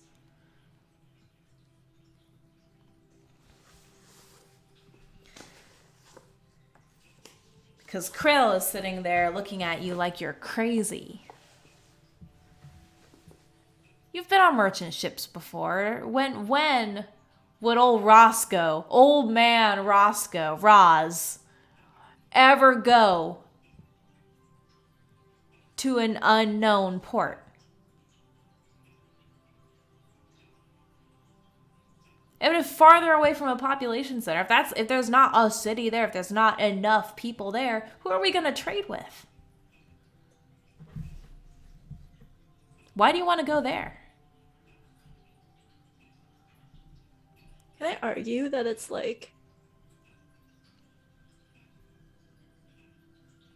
a newer, like, gaming popularity? Like, people are starting to move there. Would you like to lie? Or deceive in some way? Is that what I'm hearing? Just stretching the truth. Okay. Well, that would definitely fall under taking a social action then. If you want to negotiate. Oh no! Have we No. lost Kendis? No! Oh no! No! Kendis, no! Gosh dang it. Dag nabbit. Ah, fiddlesticks. Okay, let's do this then. So, I'm just going to continuously readjust our cameras. We're good now. So, if you look at your action wheel, you have different things in the social column for negotiate, appeal, or deceive. What are you trying to do in this instance? How are you trying to change his mind? Because the choice of which port to go into could directly impact your ability to get in and out of Yokul undetected.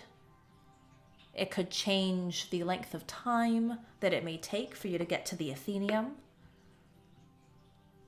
What is the plan once you get to Yokul? I don't know if you guys really have a plan yet. No, I don't know if we do. I was kind of hoping you would talk about a plan. Not gonna lie, just drop that in there. But it's up to you. You're gonna do what you're gonna do. So, how are you going to try to convince? And why? This is where your will and motivation need to match when you take an action like this. I mean, so I just feel like pulling up to the same port that everyone else is pulling up to. Okay. Negotiate. Yeah, So I think that's 4d6, right? that's yes, I think so. Okay. So, yes, the social domain is in the secondary spot on your action stack per your archetype. So go ahead and roll your 4d6 and let me know what you got.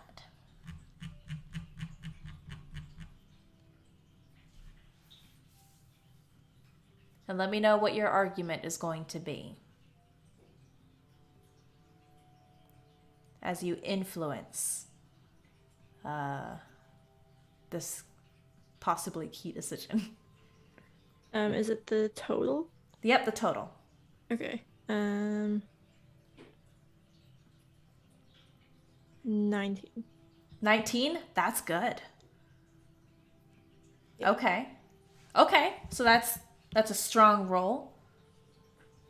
Of course, even though we've changed the system, we're not even doing D20s anymore. We got rid of your crazy D20s that always rolled like super, super high, and you still roll a 19. Dang, that's the Marlowe touch. It's the Marlowe magic right there. Yeah. Gosh dang it. Okay, so you rolled 19. Mm-hmm. Are you going with negotiate or deceive here? Choose either one. Negotiate, appeal, negotiate. Okay, yep. So what is your argument? That's strong.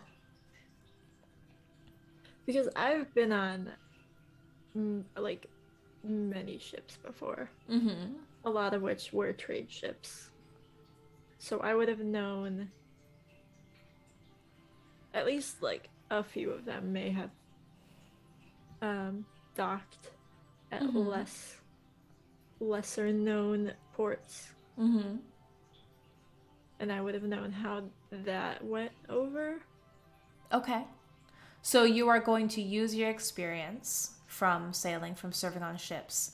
And in some ways, your experience as a nomad yourself, knowing how you traverse different areas and how people may respond to newcomers as well. So, okay, that makes sense. So now, if I understand correctly, you're formulating this argument to express that going to this smaller dock will make it easier to gain a foothold. Yeah. Okay. Okay. It'll open up opportunities you may not have had docking at somewhere more populated.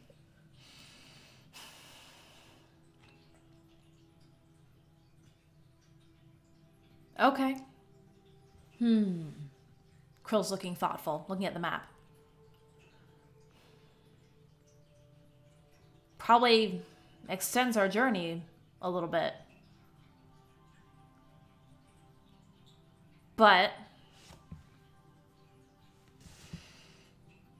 you say you've heard from other ships who have been there, huh? You know what? All right.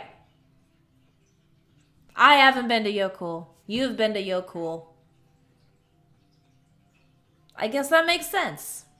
Okay. All right. You got it, Max. So where is it? Show me on the map where this other port is. So you can work with him. Yeah. And show. Well done. Oh my gosh, it's the first roll. And you got a freaking 19. So just so you're aware, there are different tiers of difficulty for challenges. And for this one, based on your relationship with Krill and the context of what you are trying to do here, I set that, just a little bit of behind the scenes since we are switching up the system. The challenge tier for this one was actually a tier 3. So you need to be rather skilled or knowledgeable in your actions and the one that you're using and what you're trying to accomplish in order to overcome that challenge. This would be considered, a little bit of a tutorial moment, as an encounter type of challenge. That can be combat, that could be social, whatever it may be. Could be a reacting kind of thing. So a tier 3, you have to roll basically 18 or higher. So you accomplished that very, very nicely. 2 of those D6 were 6s. Of course. Of course they were. Okay. So over the next, we'll say hour or so, you're able to work with Krill to identify all the points that you would need on this journey. And you calculate together that as long as the weather is still in your favor and the winds are still right, you would be able to make it to that eastern port. Okay, we're still waiting for Kendis in the Zoom. You'd be able to make it to that eastern port with about 2 additional days, if all conditions are right. All right. Well, this looks all right. Okay. Let's go ahead and show this to the captain when we have our next rounds. Messaged on Insta. Looks like we got a message from Kendis. Sorry, folks. The tech difficulties, the tech gremlins are really giving us issues tonight, huh?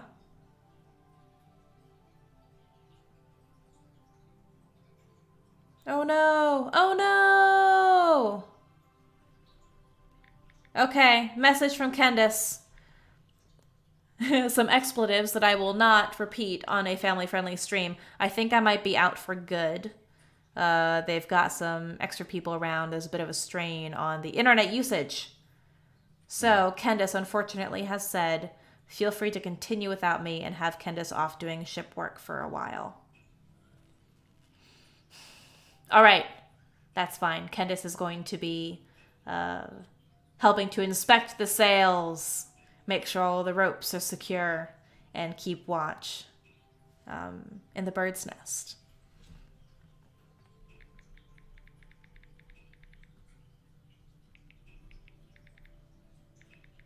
Okay. Oh, that's a shame. All right. So with that, you're able to take that to Nadia and communicate that you are now going to... Actually, I'll be able to tell you the name of that port in just one moment. This is going to be... Reference my notes here, because Kendis would have been able to tell you the name of the town.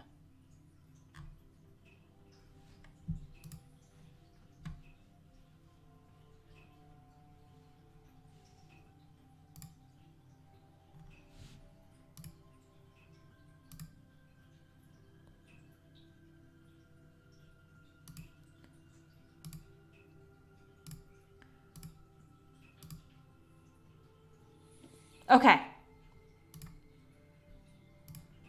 So this is going to be Alsgat Harbor.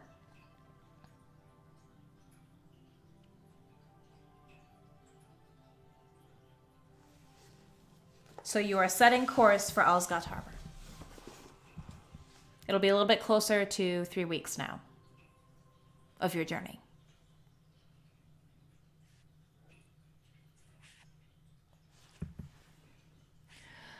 Okay. We'll do it your way, Max. I'll go ahead and tell the captain. You might want to check with the cook to make sure we've got enough supplies. We may have to stop for a resupply somewhere. I don't know. We don't have too many options. There might be some other stops farther up north in Monair, some smaller ports, smaller harbors we could go into. We could maybe stop at the southern port first and then go to Alsgat. We'll figure it out. Could you go down and check in the kitchens? Or get your friend, Fenn, to go check. Flynn? Fawn? Fenn. Fenn. Fenn. Flan. Oh no. As long as we've got the supplies, the captain shouldn't have any issue with it. I go find Fenn. Okay. So, Fenn, you are looking for the kitchens. Attempting to follow your nose. You're trying to remember the name of the cook that you're supposed to be meeting with. You're trying to remember what not Krill, but Lazarus told you. Romaine. That's the name. So you find your way to the kitchens around the same time that Marlowe comes to find you. And you're both standing outside the galley, full of long, just roughly hewn tables. Just the deck below where your sleeping quarters are. And you hear some shouting and some pots clattering to the ground. And you hear a voice calling out,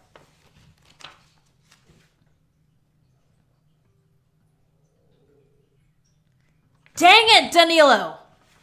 For the last time, no! You've had your breakfast. Lunch isn't for 2 more hours. Get out of my galley." And you hear pots crashing. "No, don't! What are you doing? Just a string of expletives as a rather sheepish-looking gnome darts out with what looks to be some soup spilled on his jacket there. Looks up at the two of you. It's like, I'm sorry, and just runs out.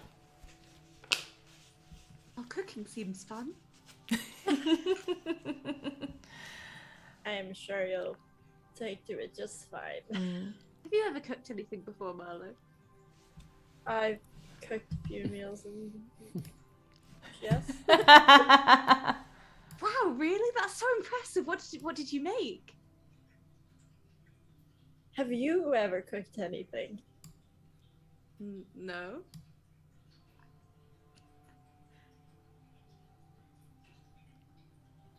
I'm sure it'll go just fine.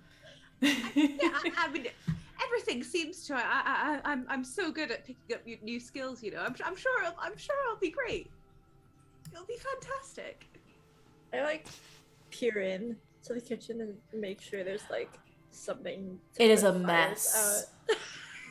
So you're for walking something through to the put galley. fires It's a out. smaller. It's a relatively smaller, just kind of simple galley kitchen. Actually, no, it wouldn't make sense for the kitchen to be that far below deck. That's gonna be the galley could be down there. I should have researched this. Where would a kitchen be on a wooden vessel? No, that would work. It's not going to be so far below deck where it's below the water line, because you're going to have some windows for ventilation and to release heat and steam and all of that. Okay, nope, we got it. So it's a mess. There are some pots that have fallen on the floor, overturned chopping board that had some carrots and cabbages and onion on it. You see a soup pot that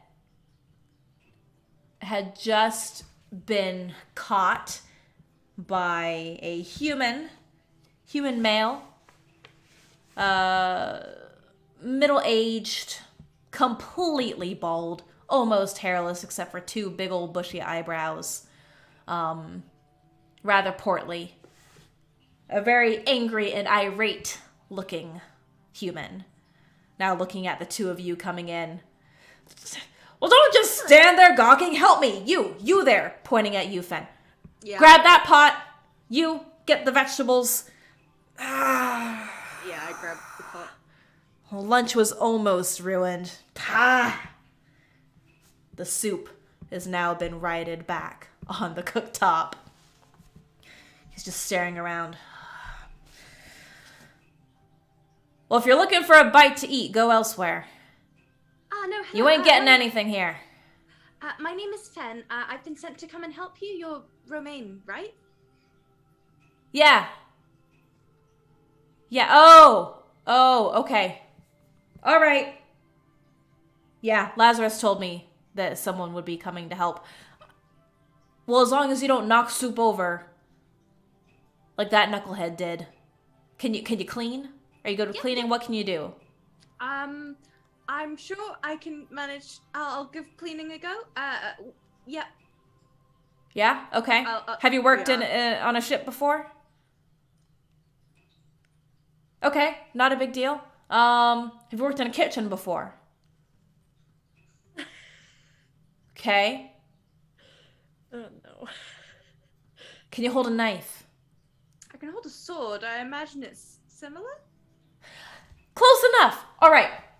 You pick up those pots. Now pointing to you, Marlowe. Fenn. Yeah. Help me with these vegetables then. Okay. Not a sword. Hands you it is a kitchen knife. It is a cooking knife, like a chopping sort of blade. Looks like the handle has had to be repaired a few times, mostly by securing it with strips of cloth. The blade seems fairly sharp though. It's like, here, dice those. They're going in for the soup. How big chunks? Dice. You've cut. Have you cut That's the vegetables small before? ones. Oh, Okay. Yeah, I can make them small. small Small bits. Small. Okay. Okay. Small. Okay, small. here. Look at these. Takes out another knife. Same kind of knife from an unseen pocket in the apron and in like the leather like pouch around his waist. Chops him up, kind of shows you. All right? Okay. Like that. He chopped it up so quickly though that you couldn't quite follow. Just like that. Carrots, onions. Don't worry about the cabbage. Here, where's the celery? The celery, right there. Those three. Going into the pot. Yeah? Yeah. Okay. All yeah, of I'll those. do my best. And he points towards a rather intimidating looking pile of vegetables. Some of these are for soup. Some of these are going to be used for other things for dinner. Don't chop your fingers off. I ain't got try my bandages best. down here. All right. You, what do you want? Are you here to help too? To Marlowe. I'm here to relay information. I'm asking about the Relay while you clean. I don't have time for this. Pick I was up those asking pots. about the trade to pick up was it resupply? Was that what it was? Asking to make sure we had enough supplies for the additional days added to the journey for the Eastern Port to go to then Osghat. yeah. Okay. I was sent down to ask about the supplies. Yeah. What about them? We restocked. Estimated about 2 weeks, 2.5 weeks. So you're cool. That's what the captain said. So restocked as much as we could. We've got some vegetables, we got some potatoes, we got some dried fish, meat, lots of dried fish. Felbray we got a lot of fish. I hope you like fish. We're eating fish, like, most of the time. Fair. Would that be, and would I know if that's enough for the extra? How much longer are you thinking? I planned for 2.5 weeks. A little bit Did extra. they say that So it's going to be closer to 3 weeks now. Okay. And they were thinking 3 weeks. Ugh. 3 weeks, of course it's always. You know, that pilot of ours up there always seems to add more time to the journey somehow. Well, I got a few extra days worth because you never know what'll happen. 3 weeks might be a little tight as long as we make it there in 3. You like soup? You can make a lot of things stretch with soup. Yeah, we can do it. That should be fine. But no more than that. Or we'll have to stop. I put the pots down and then I head out. You just leave. To clean more, yep. I'm like, this isn't my job, I gotta go. Hey, what? You're not... Useless. Useless. Half the crew's useless. More than half. Most of the crew. Speaking of, how are the vegetables coming? I think... You're still not done? Well, the carrot came out, but there's something wrong. My eyes are really hurting, and they're like, I'm crying. I don't know. You just start crying. Ah. Fenn's never chopped an Jeez. onion before. You I don't understand. An allergic reaction. Yeah, am I allergic Oh no. Am I allergic to onions?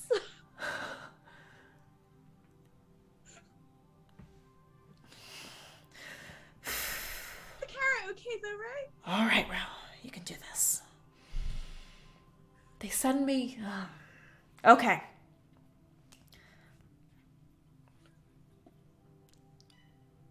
And he proceeds to spend the next hour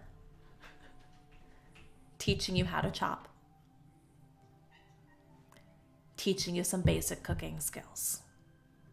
Basic cooking skills. It's like, all right, soup's for dinner. Gonna chop some vegetables. So you learn about the timing, like putting the carrots and the onions first. You do have some like dried garlic as well, not a ton, but you do have some. Learn about different spices, different seasonings, and you're at least able to help him make like the base, the vegetable base for this. Add to the vegetable base for the soup. And you do also learn that most of the soup, like the soup that was already in the pot, ends up being recycled day after day. So you have a pot. This is a thing. You keep a pot going, kind of like at all times, to continuously have broth and stock and vegetables to just keep recycling. What goes in the pot goes in the pot. Don't ask me what's already been put in the pot. It's in there. This is how we do things. So you start to learn the basics of the kitchen. So with this isn't going to be so much an action to change the course of something, but you have the ability to work towards improvement of a certain skill.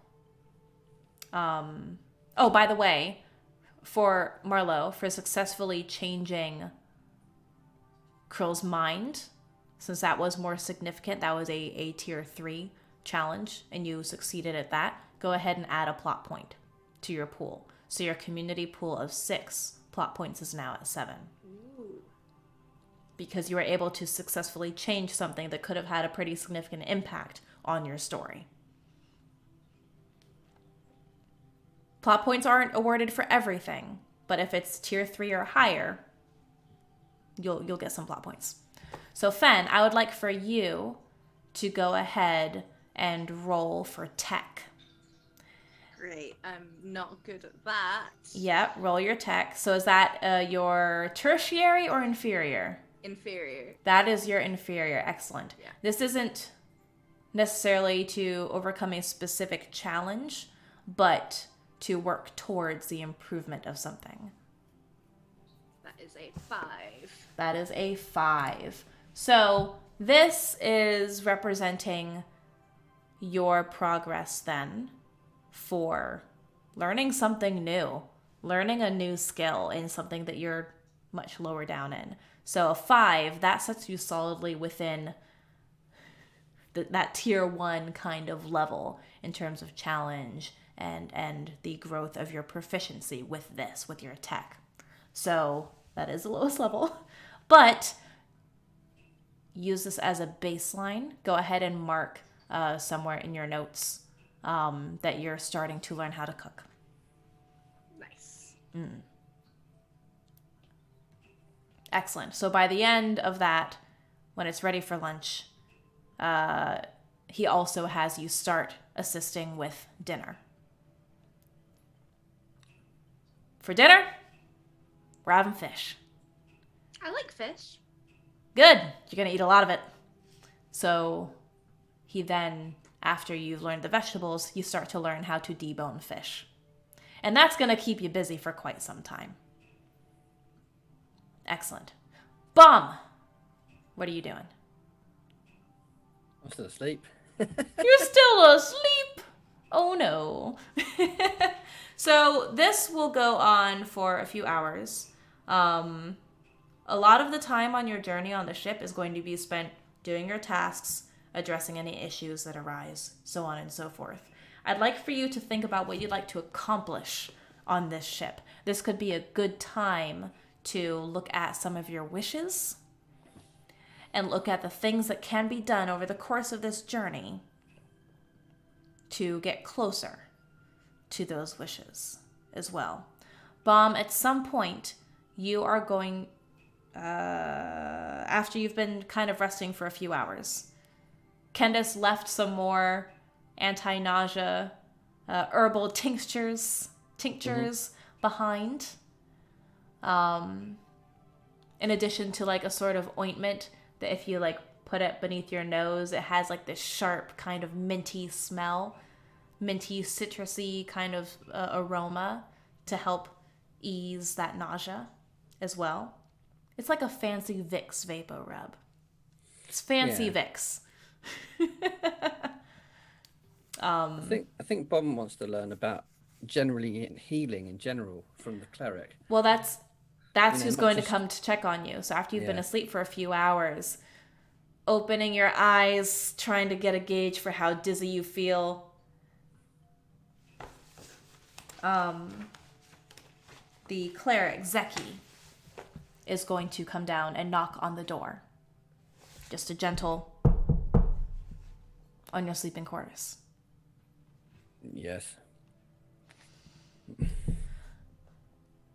Mr. Timbersmith, it's Zeki.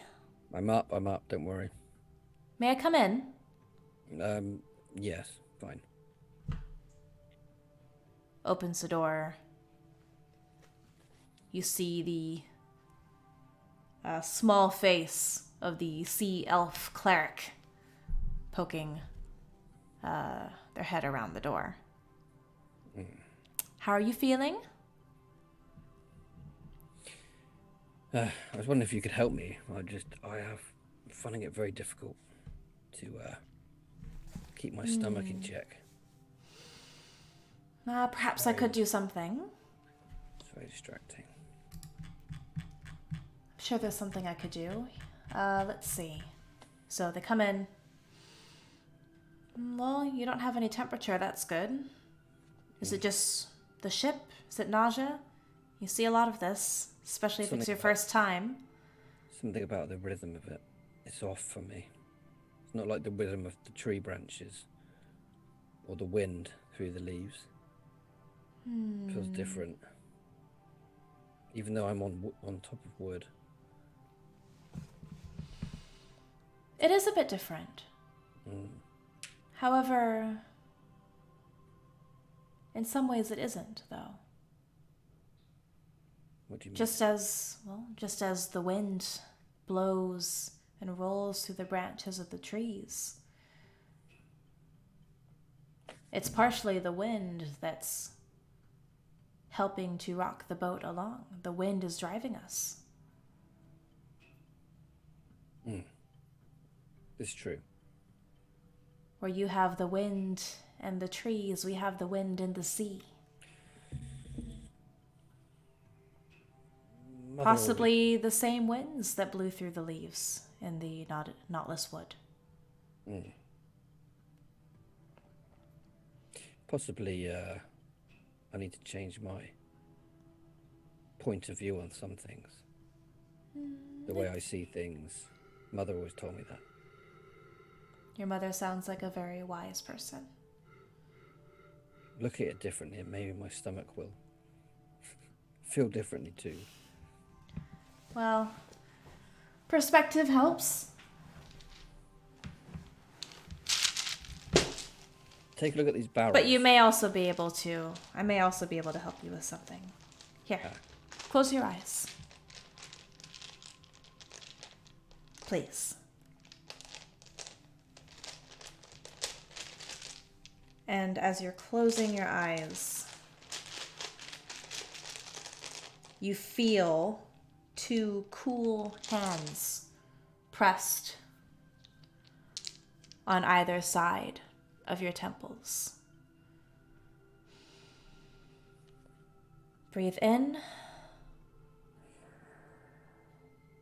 Breathe out. You hear the voice say.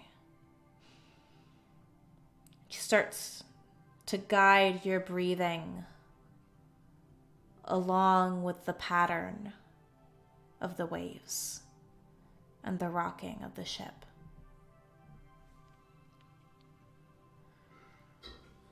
Inhale and exhale with each crest and fall,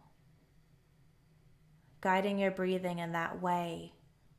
Once they feel that you have your breath a little bit more rhythmic, a little bit steadier, you hear a couple mumbled words, and you start to feel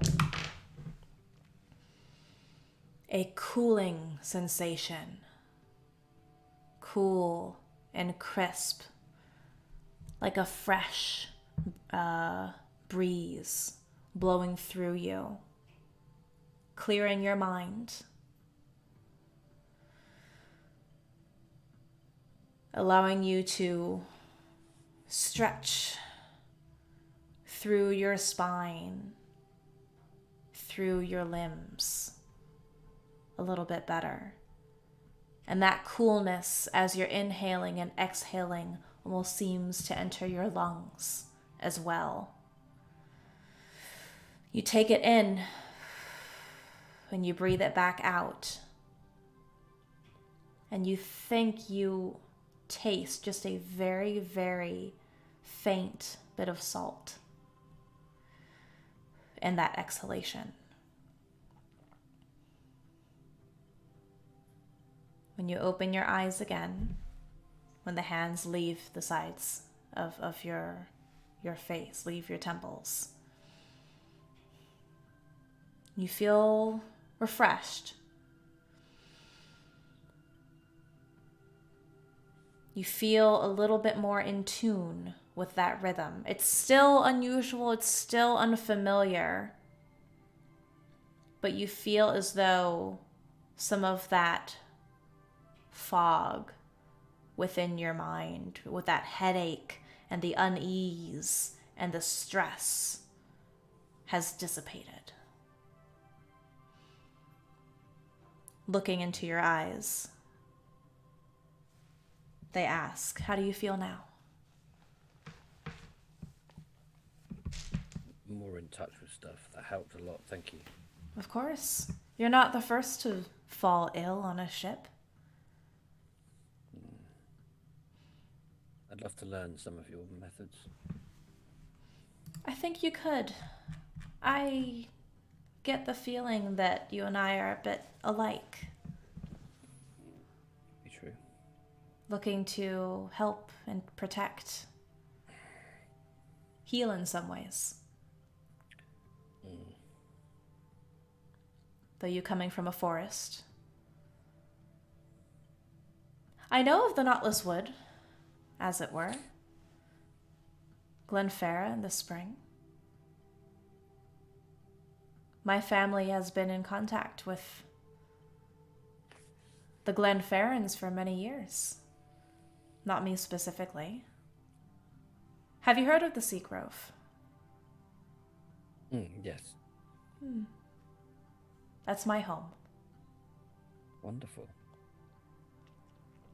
That's reassuring to have someone on board. Familiarity. It's not very common for us. Most of my relatives stay with the Grove, especially these days. But they allowed me to go to Vidramar, to the islands within Ila, to study, to learn. My family has always tried to maintain a connection to the temple for Lear. And I'm one of the lucky ones who got to go. This is my first ship. It's my first time venturing out with the ebb and the flow of our training. But helping with a bit of seasickness is one of the first things you learn. I could try to teach you if you like. And I shall begin your carving training. Yes, show me these carvings, please. I showed you earlier this kind of rudimentary one I did. You call that rudimentary? It is, yes. Functional. Whereas the barrel ones are some of my most intricate work. I had to be doubly focused to take my mind off my swimming stomach. Grounding yourself. That's good. If that helps, please continue. These patterns, is there a meaning behind them? Tried to capture the energy of the sea. However uncomfortable I found it. Trying to express the ebb and flow of the journey. And the nature around it. It seemed to help a lot. I think that perhaps if you're able to go above board and see the sea directly, perhaps it would help. I trust your advice. I shall do that. The sea is vast, dangerous, powerful, but also very peaceful, very protective. It's full of life, not unlike a forest, just slightly different. I hope that you're able to find that inspiration.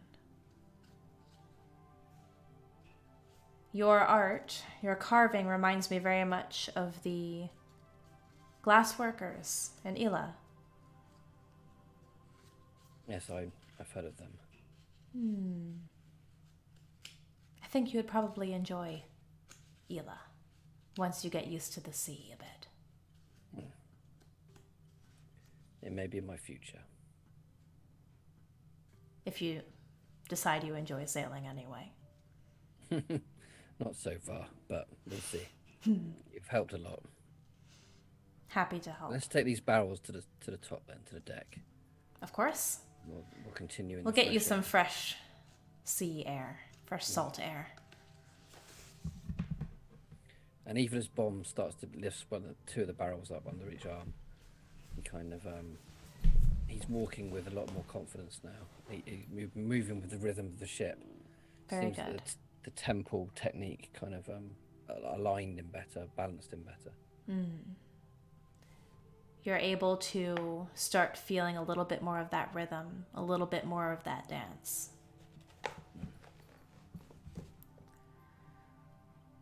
So as you go back up, going through the barrels, taking a look, you go back aboard the main deck for the first time since you actually boarded the ship. And you see just vastness of blue around you. You're not so far away where you can't see land anymore. But you can see the long, very, very vibrant green stretch of the Monaran coastline as you continue getting farther and farther from Felbray, but still following that coastline, keeping land. What was that sound? That's creepy. Was that from you or me? Not me. No, it's you. I wonder if it was a dog. It sounded like a dog, yeah. Yeah. I think he's back asleep. That was weird. Okay. Well, I'm going to keep an ear out for that one.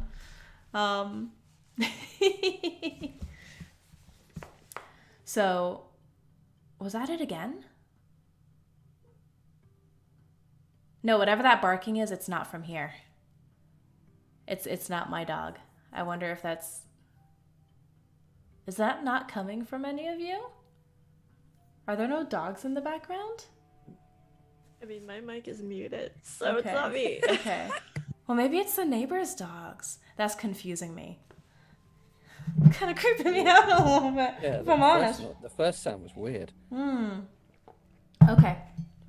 So, you see that you are following that coastline, keeping land to the east of the ship. But you are getting farther and farther away from Felbray, where at this point, a few hours have passed, several hours have passed, and it's starting to get later in the day. You missed lunch. Lunch has already come and gone. You slept right through it. Although, as Zeki reassures you, you might be able to still find, if you're kind, you might still be able to find something to eat down in the kitchens. But you can look up and you see Kendis waving down from the crow's nest, calling out, "Bomb! Timber Smith! Finally on your feet, I see." Just about. And then they turn back to keeping watch and looking out over the sea, feathers kind of blowing in the wind. So, as the day goes on, you'll eventually get to dinner. You've gone through the barrels. Marlowe, you're getting back into the swing of things. Fenn, you have been very, very busily helping with prep and cooking and learning as much as you can until the sun just about touches the horizon and it begins to set. And at this point, some tables are brought up, blankets, bits of tarp, like picnic blanket style, are being rolled out on the deck beneath the stars as they're just now beginning to poke and shine through that darkening veil of the sky.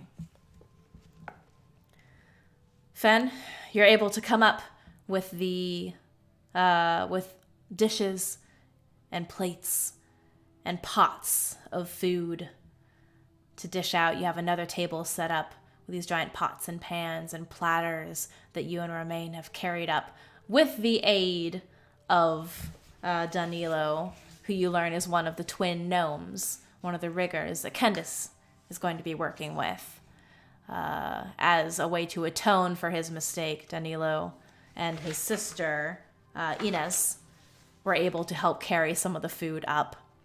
A little bit clumsily. You've had to sort of keep them in check here and there, as well as they're trying to balance too much on their arms.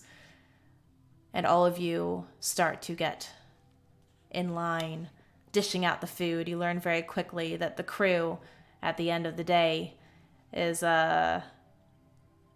just as rowdy as they can be in the Brass Canary. Drinks are distributed, some wine. A cask of wine is cracked open with a loud, satisfying pop as the keg is tapped, and mugs start to be filled. No fancy glasses, no cocktails as you saw, just tankards and mugs and whatever can be fashioned into a cup. You're able to settle down on a blanket all together, the four of you, discussing a little bit of what you've seen the day ahead.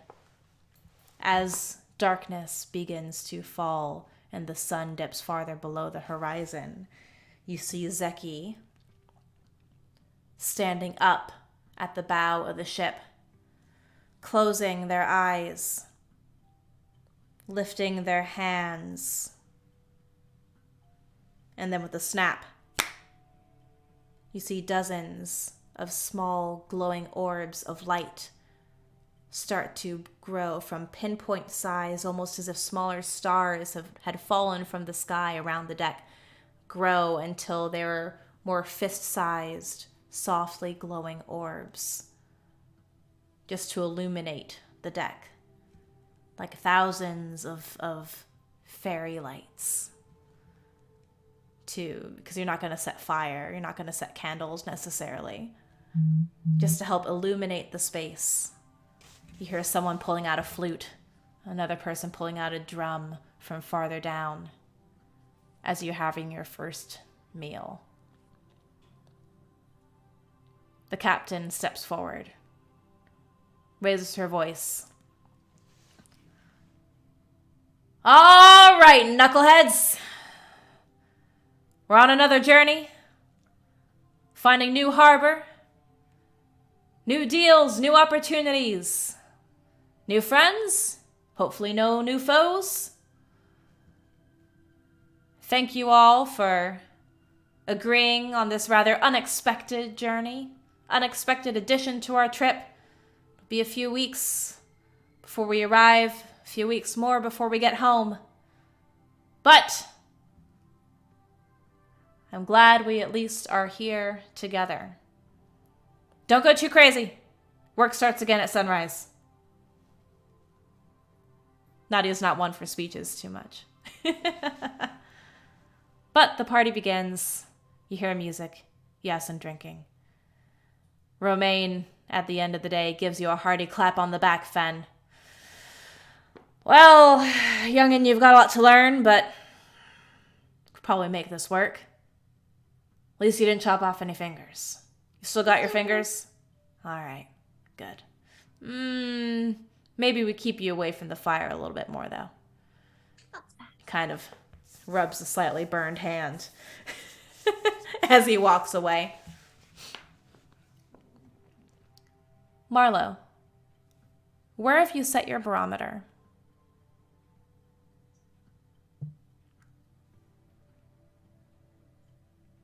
Would I know of a good place on the ship to do so? You could give it to the captain. You could place it towards either the bow of the ship or more towards the rear where Krill will be steering from on the map table with the compass and everything. I feel like it would make sense to give it to, or put it by where Krill would be. Okay. So you can keep it there. For the time being, it looks stable. Looks normal. You're able to anchor it there appropriately. And you kind of show Krill how it should be read. And since you'll be working together with him to guide the ship, you'll be able to keep an eye on it.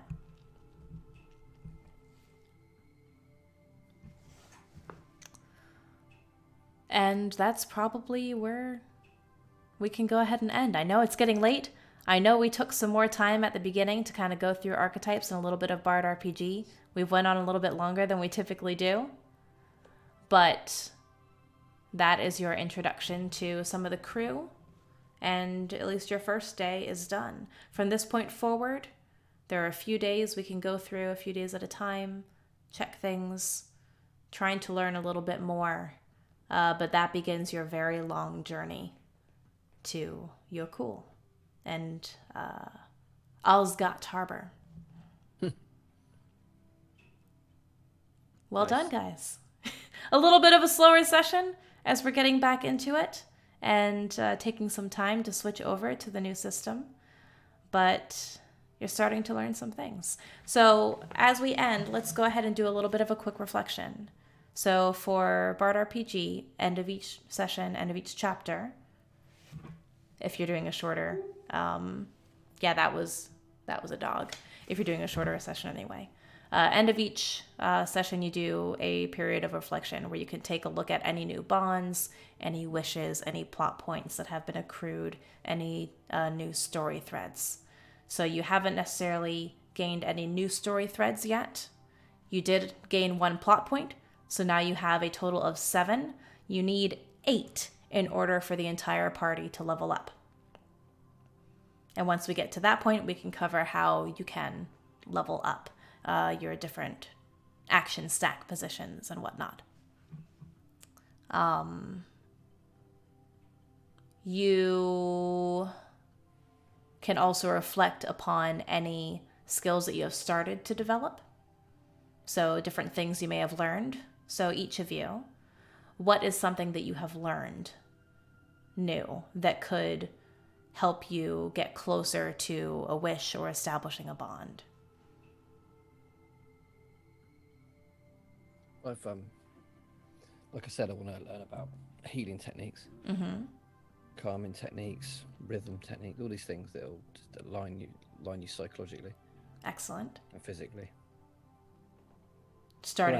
Grounding stuff. Grounding, starting to expand your, I guess we can call that your magic domain. Yeah. In a lot of ways. Learning a little bit more about the world. You've met someone from the Sea Grove now, which you have not done before. Something new. Have you gotten any closer to any of your wishes?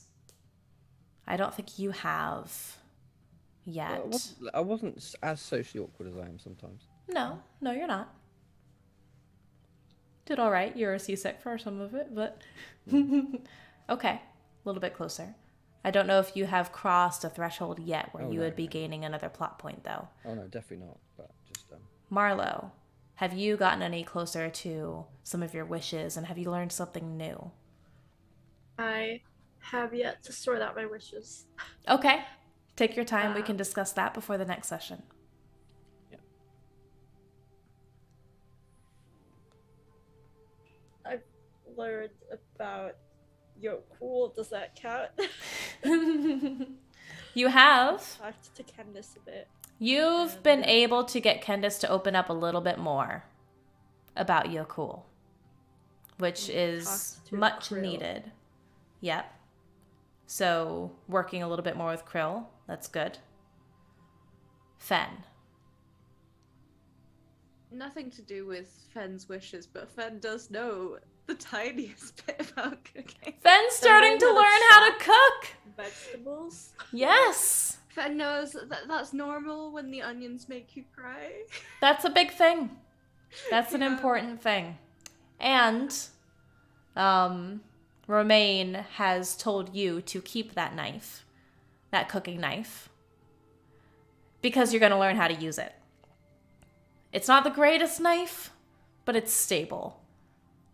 So you can go ahead and consider that part of your inventory in your pack now.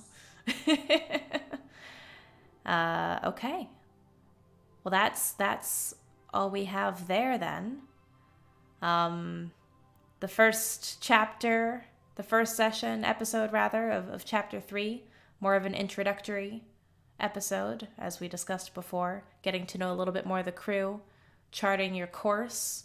Marlowe, you've been able to gain the party's first plot point, really, with your action, and still somehow rolled a 19. That's just silly. So as you move forward, like I said before, the next couple of weeks, gonna learn life on the ship, and hopefully nothing goes wrong. What could possibly go wrong with Nothing that? at all. Nothing at all with this crew. Goodness gracious. All right. And for those of you in the audience, thank you so much for coming and for bearing with us through different technical difficulties and the switching over the new system. I do look forward to diving deeper into this next Tuesday for our Chill Creation stream. But for now, I think we'll call it a night. Does anyone have any announcements that they'd like to make before we end? Not now, no. Okay. A couple of weeks, definitely. Yeah, in a couple of weeks for sure. So we'll be back on schedule, new year, getting back to the story and progressing things along now that we've done a little bit of scene setting. Okay. Well, I've got nothing. So, with that, we're going to go ahead and close the stream. In the meantime, keep adventuring, keep scribbling, and we'll see you next week. Good night, everyone. Bye, scribblers. And music.